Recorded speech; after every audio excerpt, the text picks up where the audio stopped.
Universal Human, Creating Authentic Power and the New Consciousness, abridged by Gary Zukav, read by Vincent Bagnall.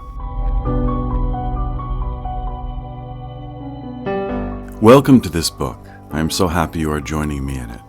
This book will bring your attention to the transformation of human consciousness that is happening so that you can understand it and use it to create a little more joy and less pain. It will give you opportunities to experiment with a road toward meaning and fulfillment and purpose and joy. But you must use these opportunities in order to benefit from them. This road is challenging like none before and rewarding like none before. This road is the path you are walking. It is your life.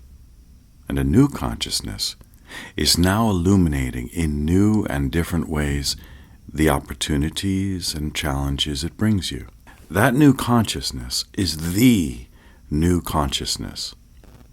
The old human consciousness evolved over thousands of millennia. The new human consciousness is emerging within a few generations. This book shows you how to apply the new human consciousness to your life. It's one thing to recognize that becoming loving adds love to the world. That is graspable. But how do you love? And especially, how do you love when you're angry? When you're vengeful, when you're jealous, when you want to kill someone? When you want to kill yourself? When you can't stop judging? When you can't stop looking for food, sex, or money? How do you do that? How do you become loving? This book shows you how to become loving all the time, in every circumstance. That is creating authentic power.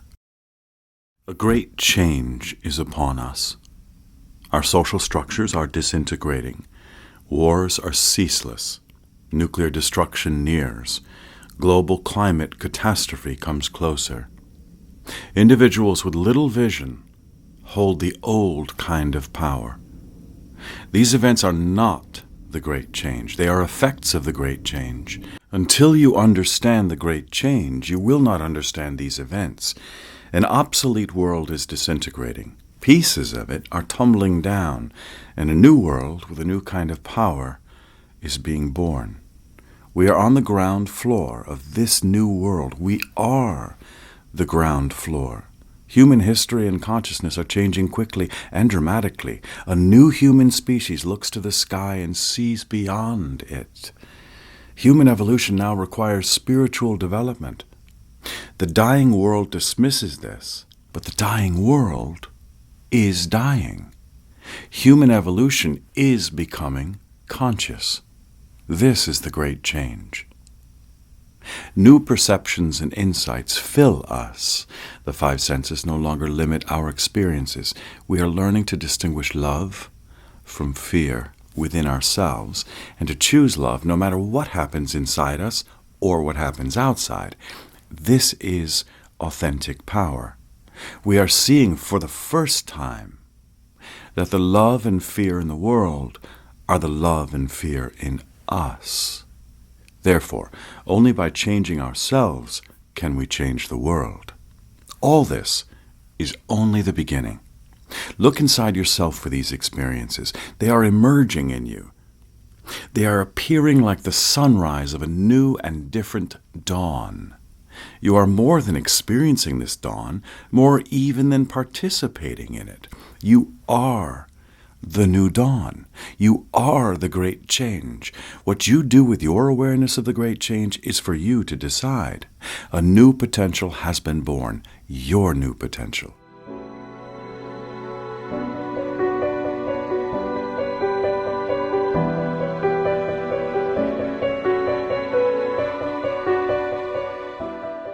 Our new creation story, Beyond the Seasons. The sun is highest in the sky at the summer solstice. The day is longest, and the night is shortest. All has bloomed or is blooming. This is the time of maximal exuberance. But at this time, all that has fully expanded begins to contract. This contraction is invisible in wheat fields in June. Glorious growth abounds. Workers wipe sweat from their brows, and calves and colts graze with their mothers. Yet the crops that are growing toward their harvest. Within the green of the grass, the withering of the grass has begun. Fall and winter are approaching. They cannot be seen, but they are overtaking the summer. Day by day the sun sinks imperceptibly in the sky. Days become shorter, nights grow longer, temperatures drop, and snow arrives. The sun is lowest in the sky at the winter solstice. Light is least, and darkness is greatest. Animals and seeds rest in deep sleep. On this shortest day, this darkest day, all is compressed into one seed of potential, and a cycle completes itself. This cannot be seen in snow-covered forests. All is silent, yet within the silence, life stirs. The frozen quiet is moving toward its thaw. Spring and summer are overtaking the winter. The season of contraction is moving toward the season of expansion, the joy of growth and expression, the abundance of life, the summer solstice, this cyclical dynamic from potential to expression to harvest, from contraction to expansion and return, from breathing in to breathing out, governs the physical world. It governs the season of our lives. It is the rhythm of species, star systems, and galaxies. A flower sprouts in the spring, but is it a new flower? Its seed carries all that a previous flower was. That seed is invisible to a child in its yard.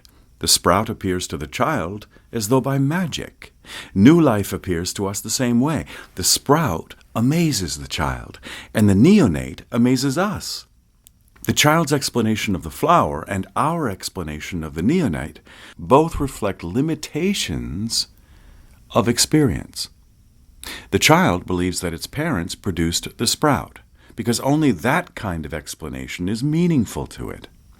We believe that a union of sperm and egg produced the infant, because only that kind of explanation is meaningful to us. The seed from which the flower sprouts is hidden from the child, and the seed from which the infant emerges is hidden from the five senses. The seed of the infant is its soul. The soul of the infant does not age or die. It cannot be measured or weighed, yet it is real. It determines everything about the infant. It exists before the infant is born. It exists as the infant moves through the seasons of its life. And it exists as the aged adult withers and passes away like the flowers of spring and summer. Within the soul lie the wisdom and compassion that brought parents and children together and that shaped the patterns of their DNA. All our great teachers, the Christ, Muhammad, Krishna, the Buddha, and others, spoke of dynamics that are invisible to the five senses. They called them the hand of God, creative impulses of mind, angels, and devils, and more. They described consequences that are created in the domain of the five senses, but that appear in non-physical realms, such as heaven, hell, and bardo states. All our great teachers shared the same message. There is more to this life that you live than you can see. You are connected to events, experiences, and others in the realm of the five senses and in other realms that you do not perceive, in ways that you do not understand. What you choose and what you do has significance beyond the apparent. You are a part of a larger whole, a larger dynamic that impacts upon you and upon which you impact. When you choose your thoughts, your words, and your actions, choose wisely and compassionately. You are part of one family, one mind, one heart, one life, one universe. Give all that you can to it, and you will receive more in return than you can imagine. Now that larger dynamic is becoming visible, we are beginning to experience directly what once required faith to believe. The earth is life. The galaxies are life. The vastness of space is life. All is life. The universe is a spiritual enterprise, not a material one. Your soul is an immortal, purposeful force at the center of your being.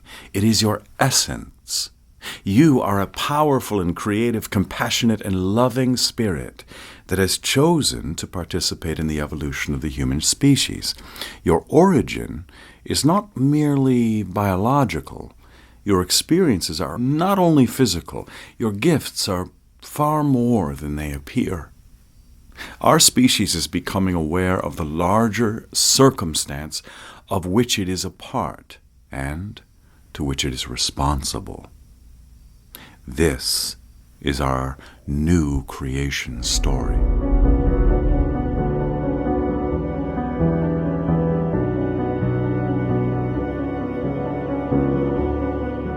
Our new creation story, part 1. The Lakota creation story tells of two braves who meet a young woman on a path. One brave says with awe, "Brother, she is holy." The other says with lust, "She is mine." As he approaches her, smoke envelops him. When it clears, his bones lie on the ground. Rattlesnakes glide through them. When the young woman rolls in the dust, as she rolls, she becomes a white buffalo calf. The white buffalo calf woman gives the Lakota people their sacred pipe and rituals. When an anthropologist asked a Lakota elder if the white buffalo calf woman's story is true, the elder replied, "I don't know if it actually happened that way, but you can see for yourself that it's true." Creation stories represent the birth of human consciousness. Until now, the consciousness they represent has been limited to the perceptions of the five senses. Now something amazing is happening. Human consciousness is changing. This change is not happening in human consciousness. It is happening to human consciousness. Imagine a bowl with chopped carrots, lettuce, and cucumber slices. All it needs is dressing to be served. The bowl is not the salad. The salad is in the bowl. Now, imagine the same bowl with yarn, needles, thread, and pieces of cloth in it. The bowl is not these things either. These things are also in the bowl. Whatever you can imagine in the bowl is not those things. They are content in the bowl. Now, imagine that the bowl is changing. This is happening now to human consciousness. Perceptions beyond the five senses are emerging in millions of humans. The appearance of these new perceptions in our awareness is the great transformation of human consciousness that is now redefining our species. These perceptions are not new content in the old bowl. Our new creation story is about a great and unprecedented change to our consciousness, not in our consciousness. Your consciousness is a bowl. Your experiences are content in the bowl. They change moment to moment. You become angry, depressed, happy, vengeful, satisfied, or jealous. You succeed, fail, grow healthy, become ill, and acquire new strengths, skills, and partners. Perceptions beyond the five senses are not new content in the old bowl. They are the new bowl. They are more than changes in what you experience. They are changes in what you can experience. Previously, human consciousness was bound to the evolution of physical matter. It plodded slowly through millennia. Now it is evolving explosively. The scope, scale, and velocity of this evolution are startling from the perspective of our previous evolution. It is occurring faster than a heartbeat, faster than an eye blink. Hundreds of millions of humans are encountering new realms of experience and potential. Within a few generations, all humans will enter these realms. The transformation that is upon us is so profound and new that few could have imagined it or what we must now become in order to evolve. In other words, all previous creation stories represent the birth of a five-sensory human species. They belong to the dying consciousness. Our new creation story is about the birth of a new human species that is not limited to the perceptions of the five senses. It belongs to us. Our new creation story is unfolding inside us and outside us. We are living our new creation story. We stand in two worlds, the new consciousness and the old consciousness. The new consciousness and the old consciousness overlap temporarily in this time of transition. No humans have experienced this before. The dying consciousness is familiar to the five senses. It is imposing and rigid. The new consciousness is evident to our expanded perception. It is liberating and nurturing. Fences limit the experiences of childhood. A child in a fenced yard cries when sand from its sandbox falls into the grass, even if beyond the fence lies a broad beach. Eventually, the child encounters the world beyond the fence. It interacts with others whose awareness is in advance of its own. It encounters its impact upon the world beyond the fence and the impact of this larger world upon it. The five senses have been our fence. They confined us to experiences that were appropriate to our level of development. We explored all that we could see, hear, touch, taste, and smell. But we could not recognize these experiences as a fence or know their purpose while they confined us. Now we are going outside the fence.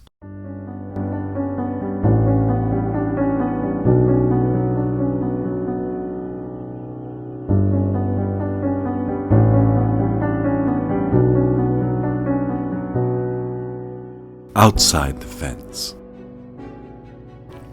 Outside the fence lies new awareness, deeper understanding, and greater freedom. All that troubled, confused, depressed, and enraged us, all that left us grieving, frightened, or lonely appears differently. We are lighter, see farther, appreciate more, and are grateful for everything. The world has a new meaning, a new theme, a purpose greater than we could have imagined. Juan Ramón Jiménez, the Spanish Nobel laureate, wrote, "I have a feeling that my boat has struck down there in the depth against a great thing, and nothing happens, nothing. Silence, waves, nothing happens? Or has everything happened, and we are standing now quietly in the new life?" We experience ourselves differently outside the fence. We are more than minds and bodies, more than male or female, more than black, white, red, yellow, or brown, and more than intellectual or artistic, Christian or Hindu, farmer or professor. Birth is the incarnation of a soul into space, time, matter, and duality. Death is the return of a soul to non-physical reality. Inside the fence, souls do not exist. Birth is random and death is final. We are personalities. Outside the fence, we are personalities and souls.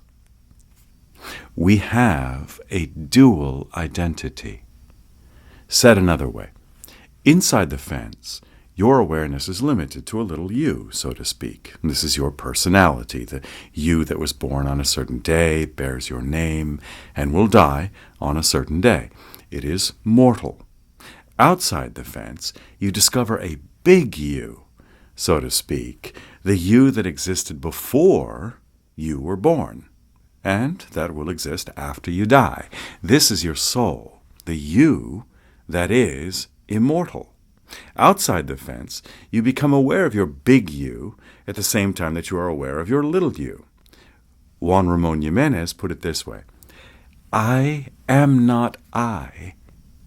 I am this one walking beside me, whom I do not see, whom at times I manage to visit, and whom at other times I forget, who remains calm and silent when I talk, and forgives gently when I hate, who walks where I am not, who will remain standing when I die.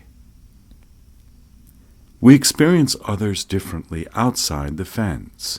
Inside the fence, we interact personality to personality. Skin colors, cultures, and languages attract or repel us. Outside the fence, we connect soul to soul. Personalities are temporary clothing that souls choose before incarnating. They are earth suits. Earth suits disappear when souls return home. Personalities die. My earth suit is male, white, grandfather, and American, among others. What is yours? We experience the world differently outside the fence. Circumstances, people, and events teach us about us. No wall separates the inner world from the outer world. When we choose compassion, we see compassion. When we choose anger, we see anger. Which way is the world really is replaced by which way am I really. The people in your life show you. Do they care about others as much as themselves? So do you. Just a bit? So do you. Just a bit? So do you. Not at all? So do you.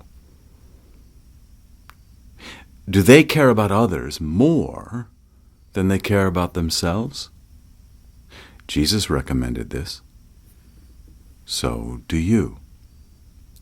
Inside the fence is a limited learning environment. Circumstances, people, and events teach us about them. Mountains are high. Emotions are unimportant. Experiences serve the maturation of personalities. Power is the ability to manipulate and control. This is external power. Evolution requires survival. The universe is mechanical and lifeless. These are 5 sensory perceptions. The 5 senses reveal what can be seen, heard, touched, tasted, or smelled. They are parts of a single sensory system whose object of detection is physical reality. They show us the view inside the fence. This is 5 sensory perception. Outside the fence is a boundless learning environment. It is an ocean without shores. It is everywhere around us and within us. We are not separate from the universe, and the universe is not separate from anything. Circumstances, people, and events teach us about us. Emotions are important. Experiences serve the evolution of souls. Power is the alignment of the personality with the soul. This is authentic power. Evolution requires spiritual growth. The universe is alive, intimate, compassionate, and wise. These are multisensory perceptions. They are not limited to the 5 senses. They show us the view outside the fence. The difference between the view outside the fence and the view inside the fence is epic. Multisensory perceptions are now emerging in hundreds of millions of individuals. Within a few generations, all humans will be outside the fence. This is the unprecedented transformation of human consciousness that is in motion. It is changing everything. We are becoming multisensory. This is our new creation story.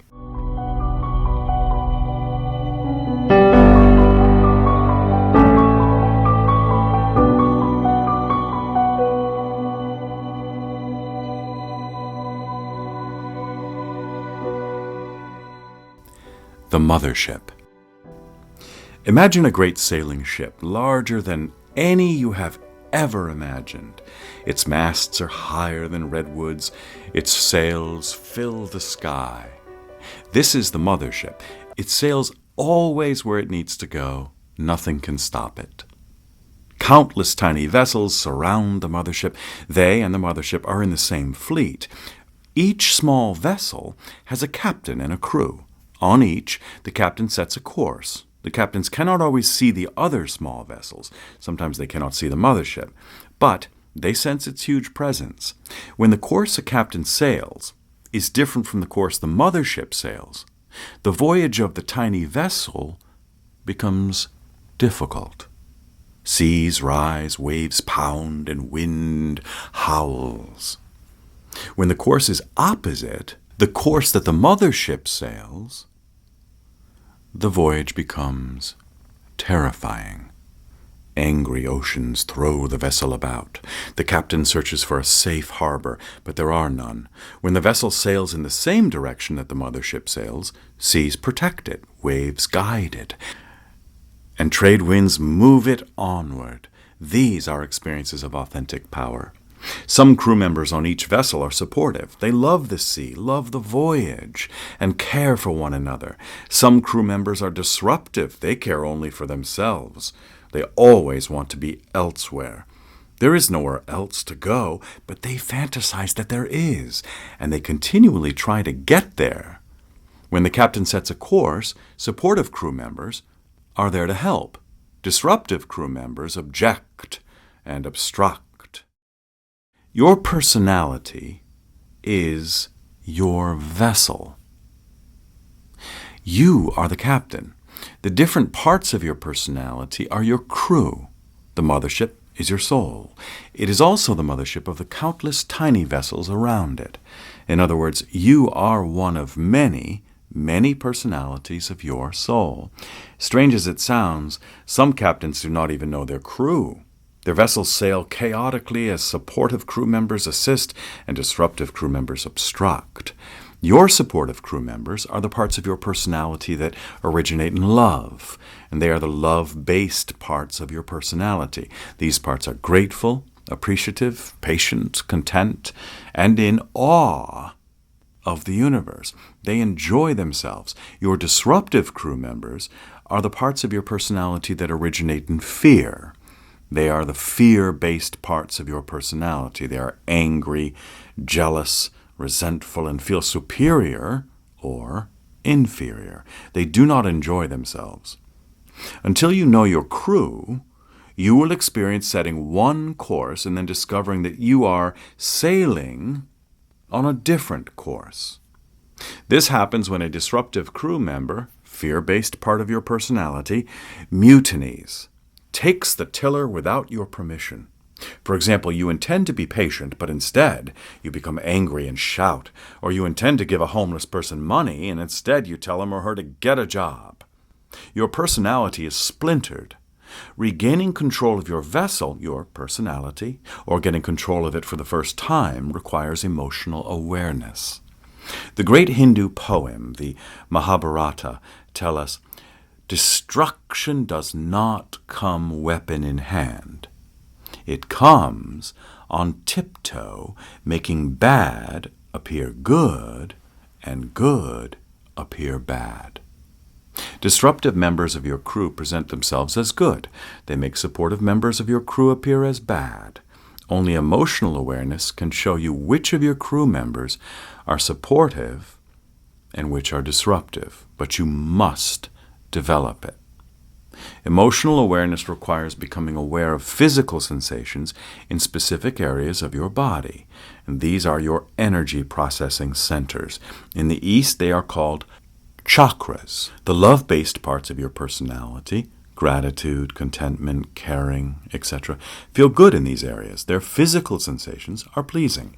The fear-based parts of your personality, anger, jealousy, impatience, etc., hurt in these areas.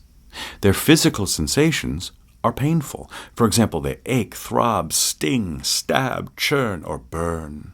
You will feel painful physical sensations in one or more of your energy processing centers: your chest, throat, solar plexus, crown of your head, center of your forehead, genital area, or the base of your torso when you are angry, or jealous, or impatient, etc. Good feeling physical sensations in any of these areas call your attention to a love-based part of your personality. Supportive crew member. You can count on to steer your vessel into welcoming waters. Painful physical sensations in any of these areas call your attention to a fear-based part of your personality. Disruptive crew member. You can count on to steer your vessel into dangerous oceans. You are the captain of your vessel, whether or not you control it. When you choose a supportive member of your crew to steer your vessel, especially while a disruptive member of your crew demands to steer it, you take control of your vessel. This is very important to understand because each time that you do that, you create authentic power. Authentic power. All your duties are included in this. Do nothing to others that would pain you if it were done to you. Mahabharata, Brahmanism. Do not offend others as you would not wish to be offended. Udanavarga, Buddhism. Is there a maxim that one ought to follow all his life? Surely the maxim of peaceful goodness. What we don't want done to us, we should not do to others. Analects, Confucianism. Hold as your own the gains of your neighbor, and as yours his losses. Tai Sheng Kan Ying, Pien. Taoism. What you don't wish for yourself, do not wish for your neighbor. This is all the law. The rest is only commentary. Talmud Shabbat, Judaism. Do unto others all that you would have them do unto you, because this is the sum of the law and of the prophets. St. Matthew, Christianity. Not one of you will be a true believer who does not wish for his brother the same that he wishes for himself. Sunnat, Islam. Yes, yes, and yes, 1,000 times yes, but how? How can we respond with love when we are angry, when we are jealous, when we have been wronged, when we want to kill? Authentic power is different. How to create it is different. How it works is different. What it does is different. Knowing how to create authentic power is like owning a treasure map. Authentic power is the treasure. Everyone can reach it. No matter how many people reach it, more can reach it. No matter how many people use the treasure, it never diminishes. In fact, it grows. No one can use the treasure to create advantage. No one who has reached the treasure wants to. Once you have the treasure, no one can take it from you. On the contrary, you want to tell everyone about the treasure and how to reach it. Authentic power is completely different from the power to make people do what you want. It is the opposite of the ability to manipulate and control. It could not be more different from trying to have more, know more, or do more. Viktor Frankl was a Jew in a Nazi death camp. He discovered something amazing one frigid, dark morning while guards beat him and his fellow prisoners with rifle butts as they stumbled over ruts in frozen, muddy roads. Nazis had taken everyone and everything from him: his family, home, and the life that he knew. But they could not take his ability to love. Victor's discovery, no one can take my ability to love from me, still thrills me. How many of your heroes have made this discovery? Jesus made it. Gandhi made it. Martin Luther King Jr. made it. Mother Teresa and Nelson Mandela made it. Outside the fence, we must all make it. The transformation from a five-sensory species into a multisensory species is analogous to the transformation of water-dwelling, water-breathing forms of life into land-dwelling, air-breathing forms of life. If we imagine the new air-breathers as being able to communicate with the older water-breathers, they would not be able to explain anything about air-breathing to them, because water-breathers have no experiences that relate to breathing air.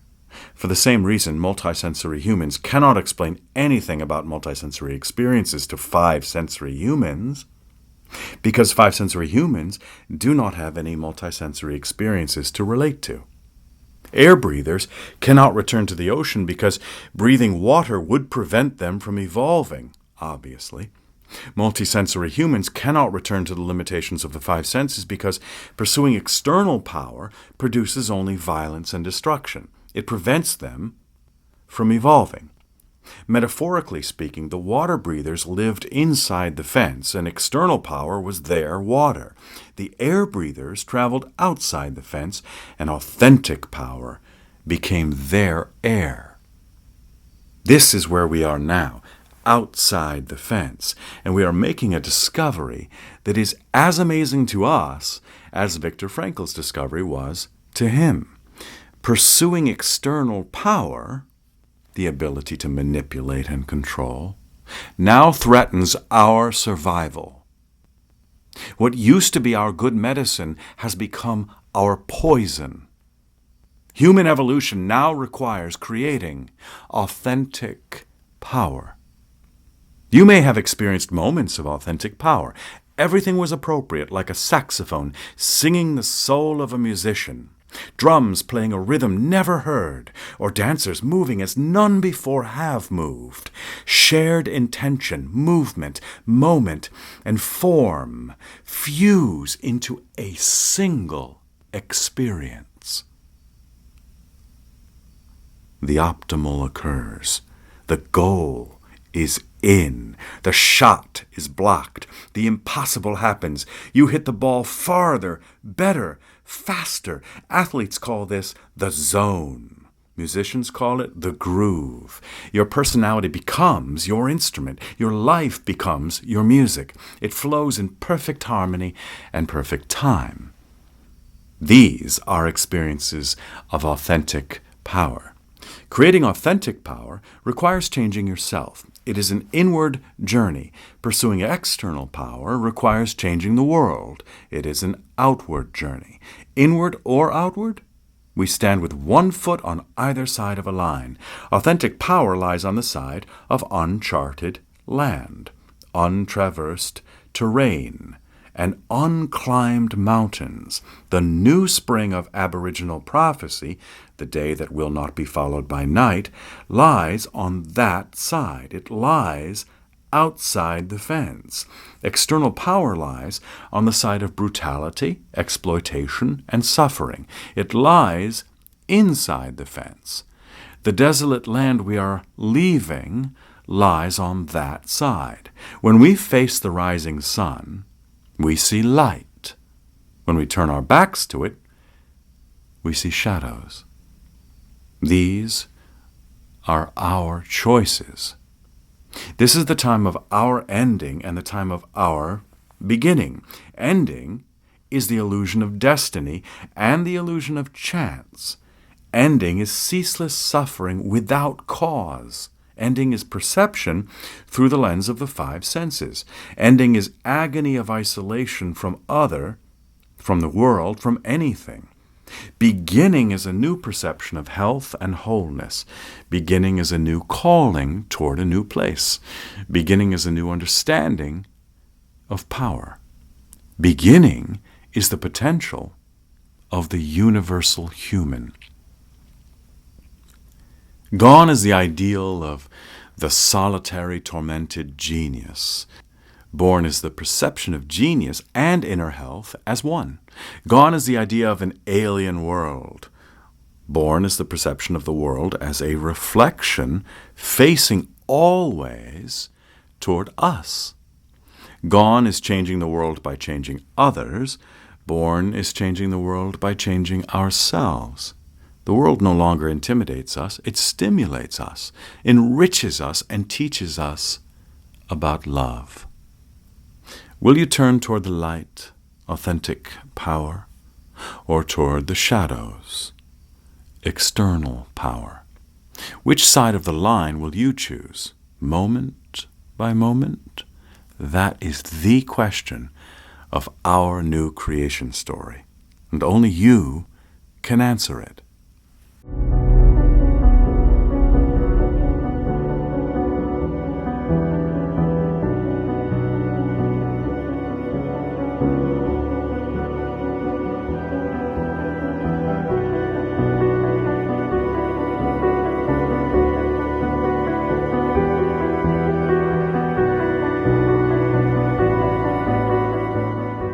The tools of creating authentic power. Creating authentic power is the alignment of your personality with your soul. When your personality is aligned with your soul, you are authentically powerful. Creating authentic power requires emotional awareness and responsible choice of the intention of love. These are the tools of creating authentic power. You cannot find, step into, or stumble upon authentic power. You must create it. Your emotions show you the road you must travel to develop spiritually. If you are not aware of your emotions, you won't go far. Your emotions bring your attention to your next step in creating authentic power. They are your spiritual GPS.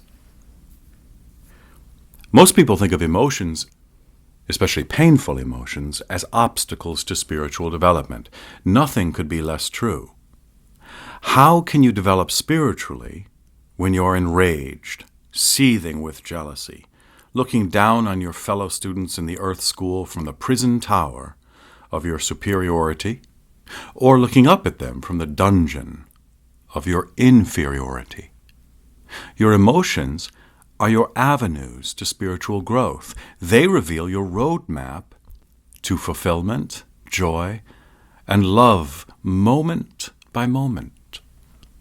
This is important to understand and remember because some emotions are so powerful and painful, it is difficult to see how they relate to anything good or wholesome. These emotions show you what is preventing your experiences of anything good or wholesome. If you do not pay attention to them, the life you long for will remain out of reach. You will remain a victim of the people or circumstances you think cause your painful emotions. The origins of your emotions are inside you, not outside. Until you see your emotions this way, your attention will remain fixated on people, circumstances, and events. Your creativity and effort will focus on changing the world in order to avoid painful emotions and experience pleasing emotions. This is the pursuit of external power. Creating authentic power requires using that ride to explore your internal dynamics. As we have discussed, your emotions show you when you are experiencing love, such as gratitude, appreciation, patience, caring, contentment, and awe of the universe. With every experience of love come wonderful feeling physical sensations, the kind you want more of. Most people are unaware that loving parts of their personalities create the pleasing physical sensations in their bodies. As we've also discussed, your emotions show you when you are experiencing fear, such as anger, jealousy, resentment, superiority, and inferiority. Fear is as physically painful as hitting your finger with a hammer. With every difficult emotion, compulsive activity, and addictive behavior comes physical pain in one or more of your energy processing centers. Most people experience these sensations without knowing that frightened parts of their personalities are causing them, not other people. You may need to look for these sensations in your body at first, but once you find them, you will see that they are more of a part of your life than you might have imagined. Without your knowledge, the frightened and loving parts of your personality have been shaping your words and deeds and creating your experiences. If you think this cannot be happening to you, consider the possibility that it is happening to you and you are not aware of it. Dismissing this possibility is called ignorance. Dismissing any possibility is ignorance. Your vision narrows. You cannot create multitudes of constructive futures. You deny miracles, and so you cannot see yourself, others, and the world as miracles. You live as one who has never seen the sun. You cannot imagine anything but darkness. Plato wrote his famous allegory of the cave in 375 BC about such individuals. Perpetually dwelling in a cave, they remain perpetually ignorant of the world outside it. 5-sensory humans live in Plato's cave, allegorically speaking. When they become multisensory, they leave the cave. This is happening now. Opening to the possibility that you can change your life for the better by paying attention to your inner experiences, such as your emotions, puts you on the spiritual path. The more aware you become of your emotions, the more able you become to shift your experiences from victim to creator. A responsible choice is a choice that creates consequences for which you are willing to assume responsibility. Most people do not think much about their choices, except those they consider important. They think about which job to take, which apartment to rent, and which city appeals to them. They think a lot about which person they want to be with. They think even more about things like getting married and having children and which career they will pursue. They consult counselors, therapists, and the internet. They compare housing prices, tuitions, and consumer reports. They ask friends, relatives, and colleagues. These choices are not always life-changing. They are circumstance-changing. Life-changing choices change you. You change when you expand your awareness to include the well-being of others. You change when you direct your attention inside with the intention to change yourself for the better, instead of outside with the intention to change others. These are choices of love. Choices of love are life-changing. The more of them you make, the more loving you become. The opposite of love is not hate. It is fear.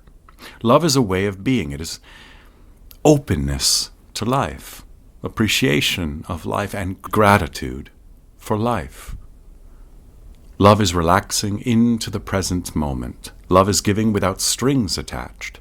Love is moving through the world with an empowered heart without attachment to the outcome. Love is caring for others without second agendas. Love is awe of the universe. Love is soul-to-soul connection. Fear is lack of trust in the universe, lack of appreciation for yourself, lack of care for others. Fear is impatience, anger, jealousy, resentment, and vengefulness. It is obsessive thoughts, compulsive activities, and addictive behaviors. Fear is being controlled by the world around you, always needing to change it in order to feel safe and valuable. Fear is distance from others. Fear is judgment and need. Fear is self-loathing. Choices of love and choices of fear are both big decisions. Choices of love change you for the better, and choices of fear prevent you from changing. How many big decisions do you make each year? How many do you make each month? Each week? Most people think, not many. They are incorrect. When you choose to remain tender in a moment of tenderness, you make a big choice. When you choose to disconnect from others and life in a moment of anger, you make a big choice. You make big decisions moment by moment, and the effects of them are far-reaching.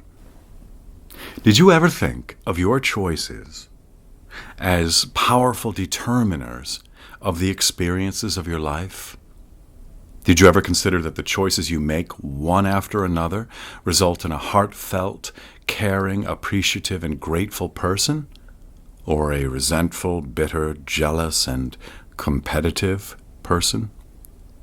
A person who considers him or herself powerless and invisible creates very different consequences than a person who sees him or herself as a powerful creator, visible to all, visible to the universe, and responsible for what he or she creates. This is the difference between a person who lives in spiritual poverty, emptiness, emotional pain, isolation, and meaninglessness, and a person who lives in spiritual wealth, meaning, purpose, fulfillment, joy, and love. Changing your circumstances will not change your life from poverty to riches, no matter how many shoes, homes, or businesses you acquire. You were born to create spiritual wealth. You live in a spiritual poverty each time you become angry, jealous, or feel invisible, inferior, or superior. Each day, every day gives you a tour of your life. But you need to look inside to take it. You cannot learn about yourself or change yourself by looking outside yourself. You will look outside until you consciously choose to look inside, until you recognize your personality for the intentions, love or fear, that you choose. Until then, people and circumstances will distract you from the transformative power of looking inside. Then you will begin to change from an individual who manipulates and controls into one who loves. This is the creation of authentic power.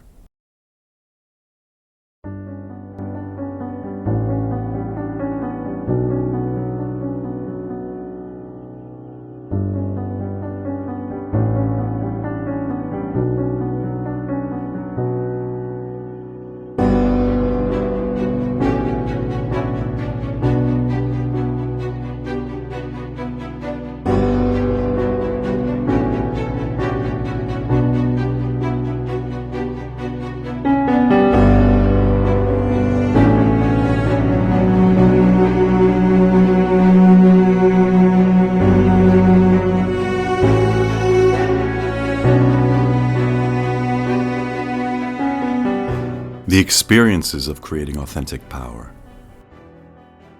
Intention is an experience of creating authentic power. It is the most important thing in creating authentic power. It is the most important thing in everything that you do and say. Without conscious intentions of love, you cannot create authentic power. An intention is the motivation, the reason, the purpose for acting or speaking and for not acting or speaking. It is why you act or speak and why you do not act or speak. An intention is a quality of consciousness that infuses your deeds and words. It creates the consequences you will encounter. Choosing an intention is like choosing a doorway. There are only two doorways in the Earth School. One opens to love, and the consequences of acting with love. The other opens to fear and the consequences of acting with fear. Creating authentic power requires you to open the door to love and explore what lies beyond it. Your choice determines whether you will learn wisdom through love and trust — these are wonderful experiences — or through fear and doubt — these are painful experiences. The Earth School is the domain of your experiences between your birthday and your death day. It is defined by and limited to the perceptions of the 5 senses. Its purpose is to support you in growing spiritually. The intention to create authentic power puts you on the spiritual path. The spiritual path may call you, beckon to you, present itself to you, but it will remain a calling, beckoning, and possibility until you choose it, until you set the intention to step into it or at least experiment with it. The Earth School offers you opportunities continually to learn this and more. Emotions are experiences of creating authentic power. Without experiencing your emotions, you cannot know whether loving parts of your personality or frightened parts of your personality are active. You might think that everyone is aware of his or her emotions, but this is not always the case. Most individuals go to great lengths to avoid awareness of their emotions. They drink, shop, have sex, work long hours, watch television, gamble, drug themselves into stupors and manias, and much more. They try to please others or dominate them. They strive for accomplishments, status, recognition, education, wealth. The list is endless because every activity done with the intention of fear is an effort to avoid awareness of emotions. If you cannot distinguish between love and fear in you, you cannot create authentic power, because creating authentic power requires choosing love instead of fear. Only one of the doorways leads to love. If you are not willing to learn which one it is, you cannot go through it. Your emotions are so very important. Take the time to locate them, as we have discussed, in terms of physical sensations in your body, in your neck, chest, solar plexus, crown of your head, forehead, genital area, and bottom of your torso. Do not dismiss any of your emotions or their physical sensations, even if they are painful. If you do not consider your emotions worth putting your time and energy into, focusing your attention on, you may learn about emotional awareness, and you may become able to speak about emotional awareness, but you will not be emotionally aware. Experiencing all of your emotions and creating authentic power are inseparable. Free will is a fundamental, permanent, unchangeable part of every human. To be human is to have free will. The two are inseparable. Creating authentic power requires using your free will to choose love instead of fear. You cannot make a responsible choice without using your free will. No one will insist that you choose responsibility. No one will even ask you to choose responsibly. Eventually, the emotional pain that you feel will become more intense, more frequent, and more than you want to experience. Then the idea of making responsible choices, or at least experimenting with them, will occur to you. You do not need to wait that long. Most 5-sensory humans do. Using your emotions to distinguish between love and fear within you, using your free will to act with love instead of fear, is the creation of authentic power. When you do not create authentic power, you continue to experience your painful emotions as externally caused. They are not. They are caused by frightened parts of your personality that are activated by external circumstances. The loving parts of your personality are already aligned with your soul. When you cultivate them, you align your personality with your soul. Acting on the frightened parts of your personality prevents you from aligning your personality with your soul. In other words, your emotional experiences serve a purpose. That purpose is clear to multisensory humans, but it's invisible to 5-sensory humans. Experiences of frightened parts of your personality show you what your soul incarnated for you to experience and move beyond the control of. You do that by experiencing their painful physical sensations fully and observing their judgmental thoughts, and then using your free will to make a responsible choice to put your attention on the experiences of a loving part of your personality. The experiences of loving parts of your personality show you what alignment of your personality with your soul, authentic power, feels like, so that you can cultivate them. You do that by consciously experiencing their pleasing physical sensations and appreciative, grateful thoughts, setting the intention to remember them and returning to them when frightened parts of your personality become active. When you put your attention on the experiences of a loving part of your personality, you direct your attention to that part. This is where your attention would be on a loving part of your personality, without the frightened parts of your personality. Where your attention goes, you go. Then act from the most loving part of your personality you are able to access while you are experiencing the painful sensations and judgmental thoughts of a frightened part of your personality. This is the experience of creating authentic power, the moment of manifestation, the moment your life moves beyond fear and into love. The experience of choosing to respond to the circumstances of your life instead of reacting to them. The experience of choosing to act consciously with love instead of unconsciously with fear. The more often you create authentic power, the more the frightened parts of your personality lose their control over you. Creating authentic power is a process, not an event.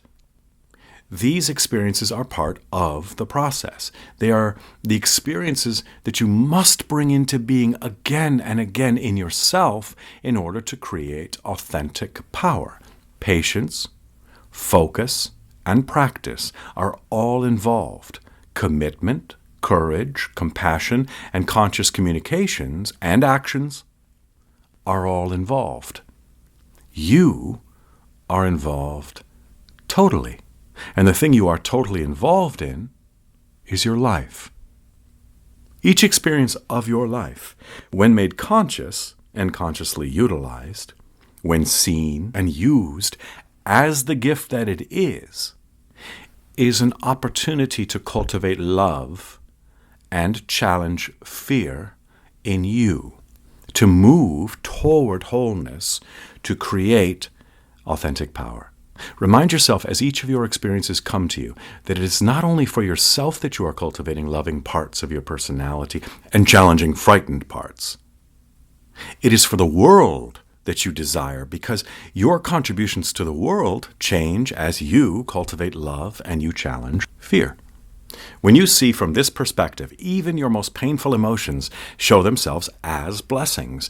It is as though you ask divine intelligence, please, show me what I need to know to live a life of joy and meaning, no matter what I am experiencing.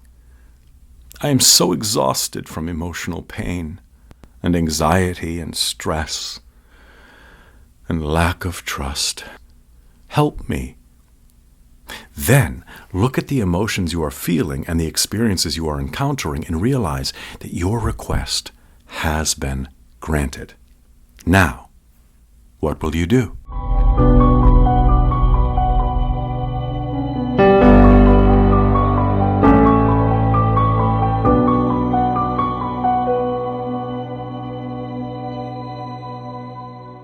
The new use of courage. I was a member of a Special Forces Green Beret, a detachment in Vietnam. An A-team was a highly trained 12-man unit. Each A-team had 2 officers and 10 enlisted men. I was one of the officers on my team, the executive officer, second in command. A-teams, in my opinion, were the heart of the Special Forces. The mission of the Special Forces was to infiltrate enemy lines by air, land, or sea and support local people in resisting their dictatorial government. Things were different in Vietnam. First, there were no lines. The enemy, the North Vietnamese Army, and the Viet Cong were everywhere, and so were we. Second, many of the local people we were supposed to be supporting were fighting us. Third, many Vietnamese saw us as occupying their country. Everything else was war as usual. American planes bombed Vietnamese villages. American soldiers waded through mud and rainforests to attack Vietnamese soldiers, and Vietnamese soldiers did the same to ambush American soldiers. All were doing their best to kill one another. The commerce of this conflict was also war as usual. American factories sold bullets to the Americans to shoot Vietnamese soldiers, and factories around the world sold bullets to the North Vietnamese to shoot American soldiers. Still, our job was special. Everything about us was top secret. We were inserted clandestinely, usually by helicopter, into Laos or Cambodia to do top-secret things. Coming into a landing zone, a clearing in a rainforest, was one of the scariest parts. Our helicopters were completely vulnerable as they settled down. I think even the gunships, which stayed higher, were vulnerable. If the Viet Cong had learned about our arrival, we would probably have died.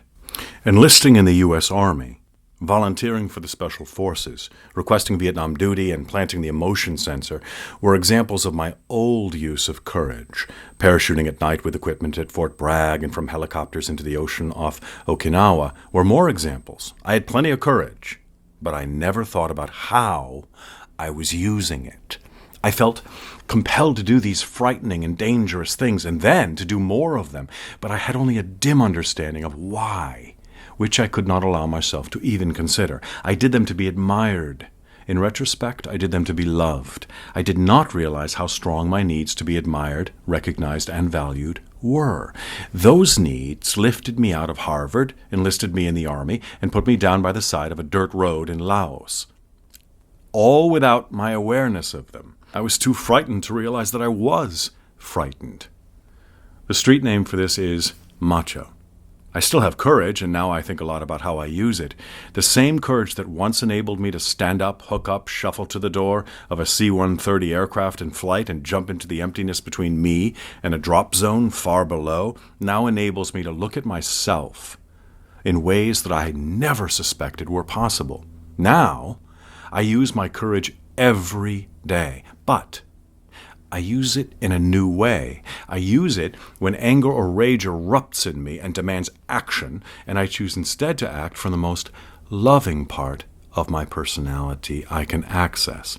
I use it when jealousy closes my heart, and I choose instead to act from the most loving part of my personality I can access. I use it when I want to kill someone or kill myself, and I choose instead to act from the most loving part of my personality I can access.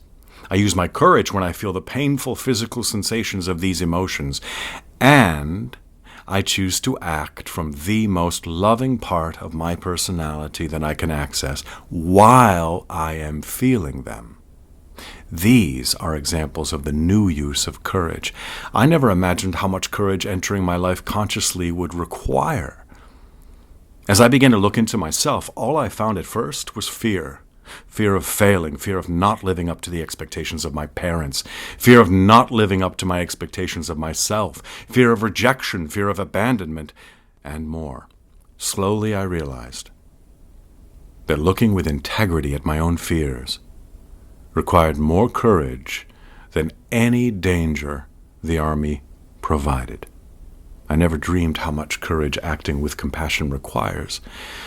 When the people around me are enraged and vengeful, or parts of my personality that originate in fear are enraged and vengeful, the day after the World Trade Center buildings collapsed into concrete rock and blood, a movie star in New York City suggested that we respond with compassion. His huge audience booed him and shouted him down. I admired him. I had heard about a Tibetan monk just released from a Chinese prison where he had been tortured. He told the Dalai Lama, "I was in danger." The Dalai Lama quickly asked, "What danger?" The monk replied, "I was in danger of losing my compassion for the Chinese." I asked myself, how much courage did this monk require to remain compassionate to his tormentors? I still do.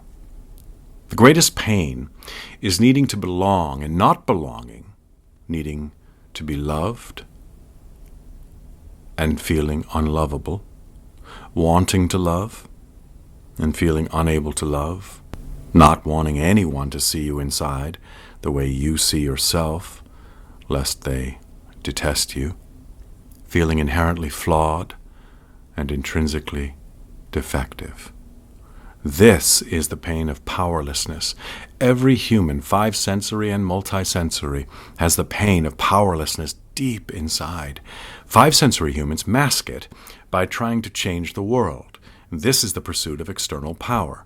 Multisensory humans look inside themselves to change their internal sources of it permanently. This is the creation of authentic power. Creating authentic power requires the new use of courage.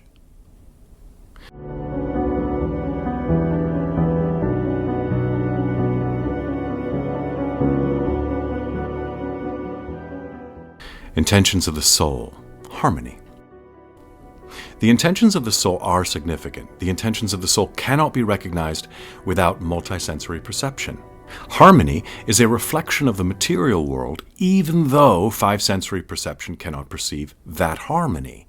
5-sensory humans speak of ecosystems, balance, and sustainability, but the harmony that is the natural world on our planet, natural meaning realms other than human, goes far beyond what they can see. It is an exquisite and delicate balance in which all aspects of life have their place. The aspects of life are beyond countable. Not even insects upon our planet can be numbered, much less microbes, yet each of them has its place. These are not larger places and smaller places as we might think in physical terms. All the aspects of life are precious and equal. Each is necessary for the compassionate unfolding of the universe. This perception is quite different from the 5-sensory perception in which bigger is better, bigger is more. Even though 5-sensory humans are not physically bigger or more than other forms of life, they see themselves that way.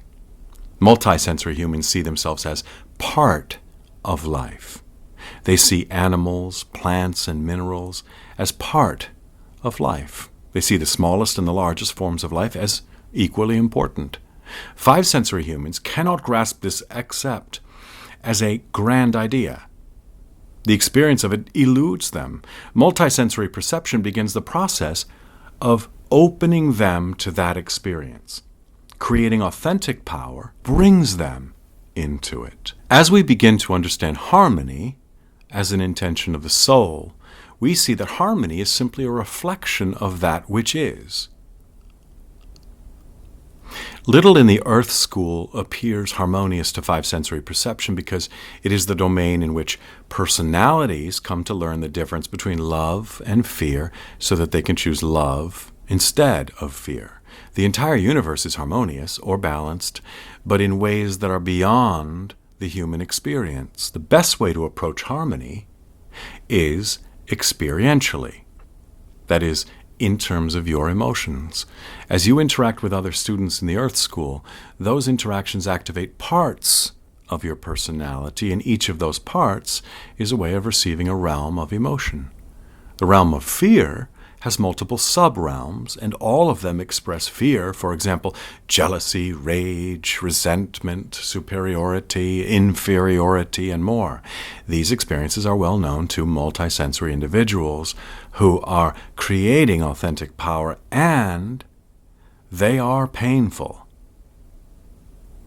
The realm of love, if love could be called a realm, also has multiple sub-realms, such as gratitude, appreciation, caring, contentment, and awe of the universe, and experiences of them are blissful. These experiences are also well known to multisensory individuals who are creating authentic power.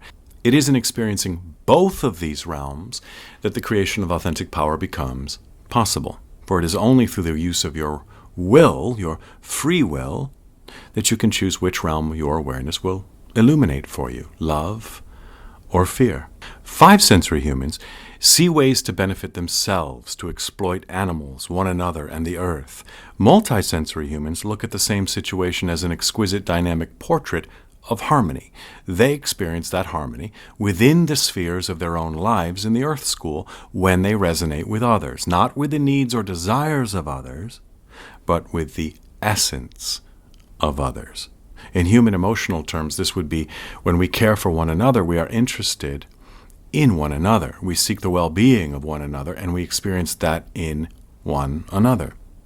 That is the nectar of the Earth School. That is harmony. That is the new potential awaiting us, a potential that is beyond contentment, beyond even joy. It is the beauty, the fulfillment, the richness of life itself. It is the experience of ourselves as part of life, and others as part of life, and others as part of ourselves, and ourselves as part of others, and all else. Your soul intends to create with harmony in the Earth School. When you align yourself with that intention, you move yourself into new domains. And these domains are beyond five-sensory experience. They are not beyond multisensory experience. They are calling multisensory humans to the experience of the universal human. Universal humans live in these domains.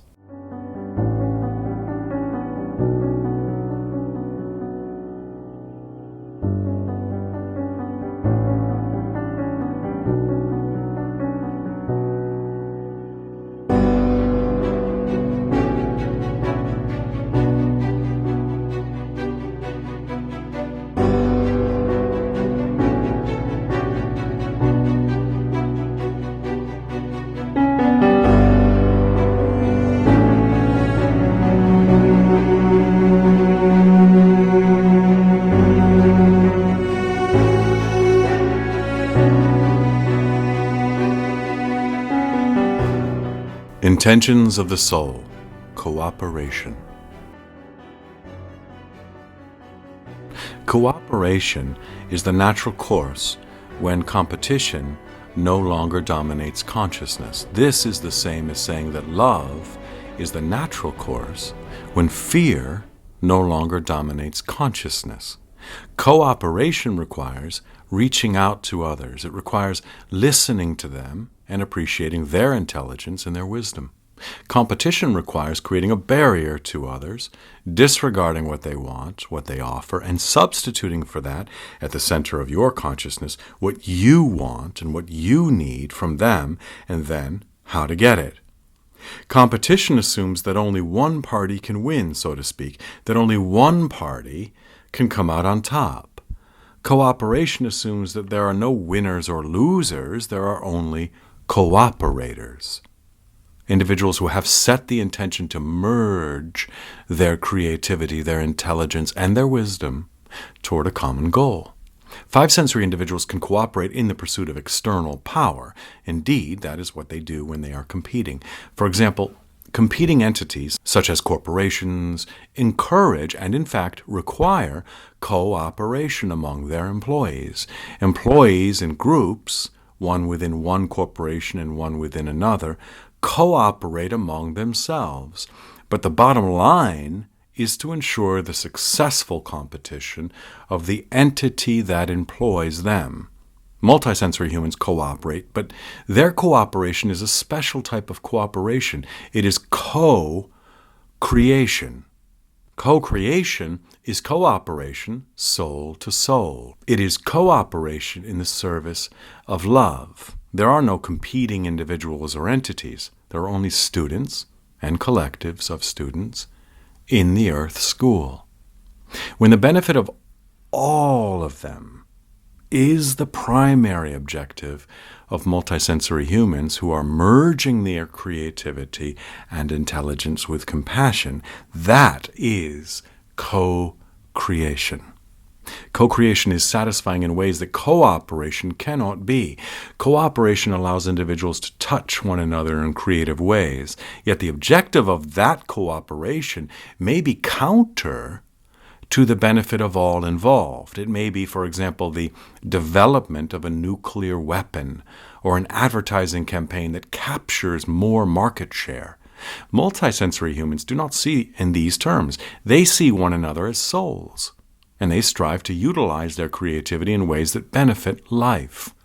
The rewards of this in terms of fulfillment, meaning, purpose, and joy are immense. Not immense in a sense of bigness that is overwhelming or impressive, but immense in the sense of satisfaction and gratitude and appreciation that goes deep, that comes from the heart and reaches the heart.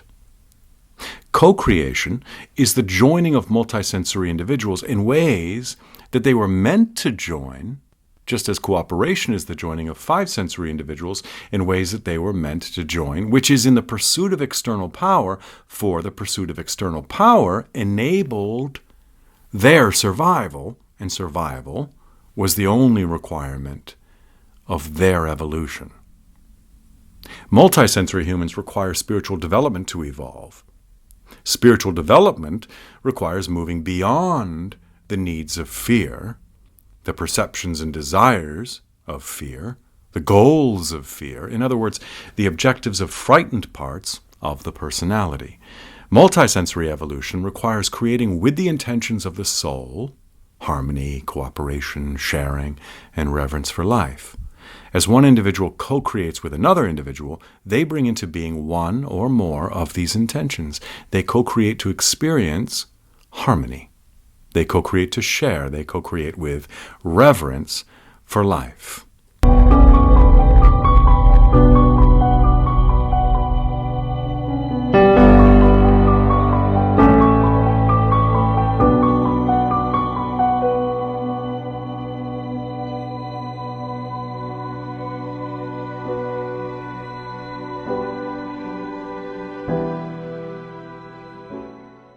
Intentions of the soul. Sharing.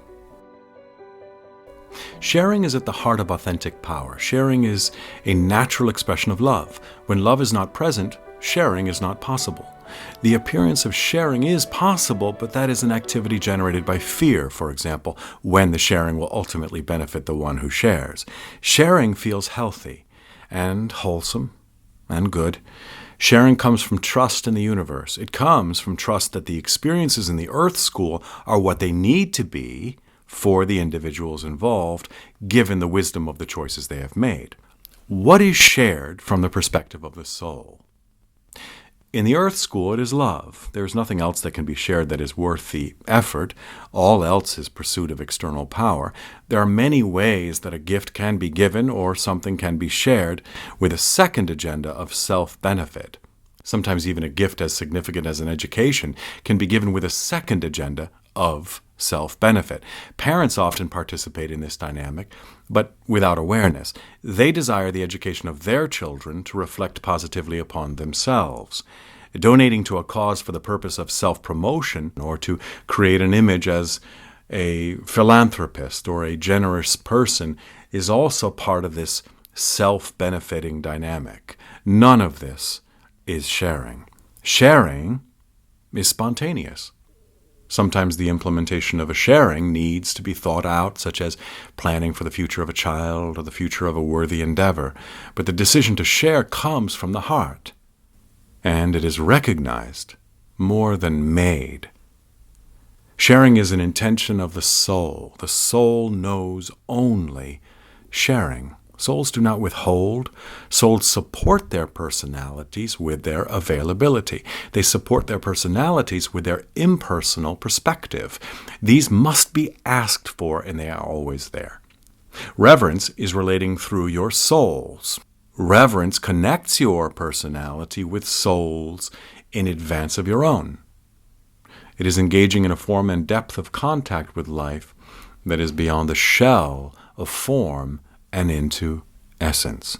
It is contact with the essence of every person, bird, plant, animal, and thing, with the essence of the earth and all upon and in it. It is contact with the interior of its beingness.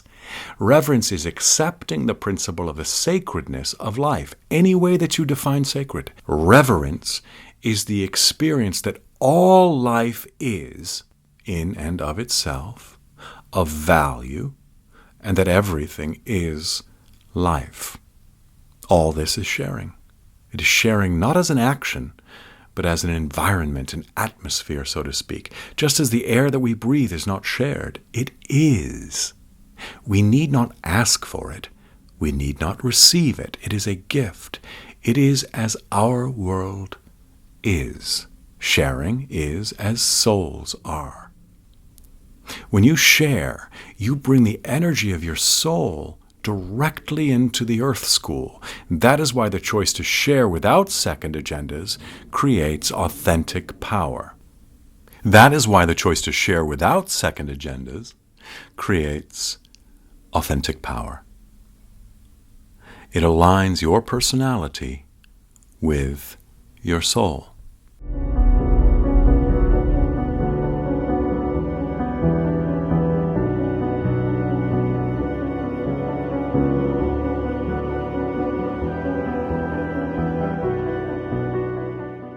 Intentions of the soul, reverence for life.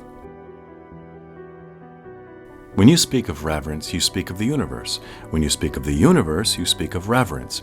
You might imagine in five sensory terms the universe in front of a mirror and being reflected in the mirror, but in such a way that it's difficult to distinguish the reflection from the reflected. The reflected from the reflection. The difference is that the reflected does not require the reflection to exist. The reflection does. Reverence is the reflection. The universe is the reflected. In other words, the universe does not depend upon our experience, in this case upon your experience of reverence or not. The universe is. To the extent that humans can reflect the universe, they revere the world. They revere the universe of which the world is a part. They revere one another. They revere themselves. That is, they honor themselves. They see themselves, one another, the world, and the universe, as holy, as beyond value, as a mountain is beyond admiration. That is reverence. You experience reverence when for a moment you drop your judgments and angers and resentment. In other words, when you drop your fear. Fear is not so easily dropped, yet the experience of fear dropping away is one that many humans have encountered. It is the experience of grace, the experience of ease, of effortlessness in your life, of a lack of fear entirely. Thoughts of judgment are not present. Thoughts of right and wrong are not present, for they do not exist. You were born to create a permanent state of grace, so to speak. The tool for doing that is the creation of authentic power. As you create authentic power, as love becomes more and more a part of your awareness and then becomes your awareness, your life fills with grace. You fill with grace. With that grace, you perceive your experiences, your life, and the universe. That perception, that experience, is reverence. Reverence is one of the intentions of your soul. Reverence for life, for all reverence, is reverence for life. You cannot revere one person without revering all people. You cannot revere one flower without revering all flowers. You cannot revere one worm without revering all worms. You cannot revere any aspect of life without revering all of life, for your reverence is the reflection. The illusion.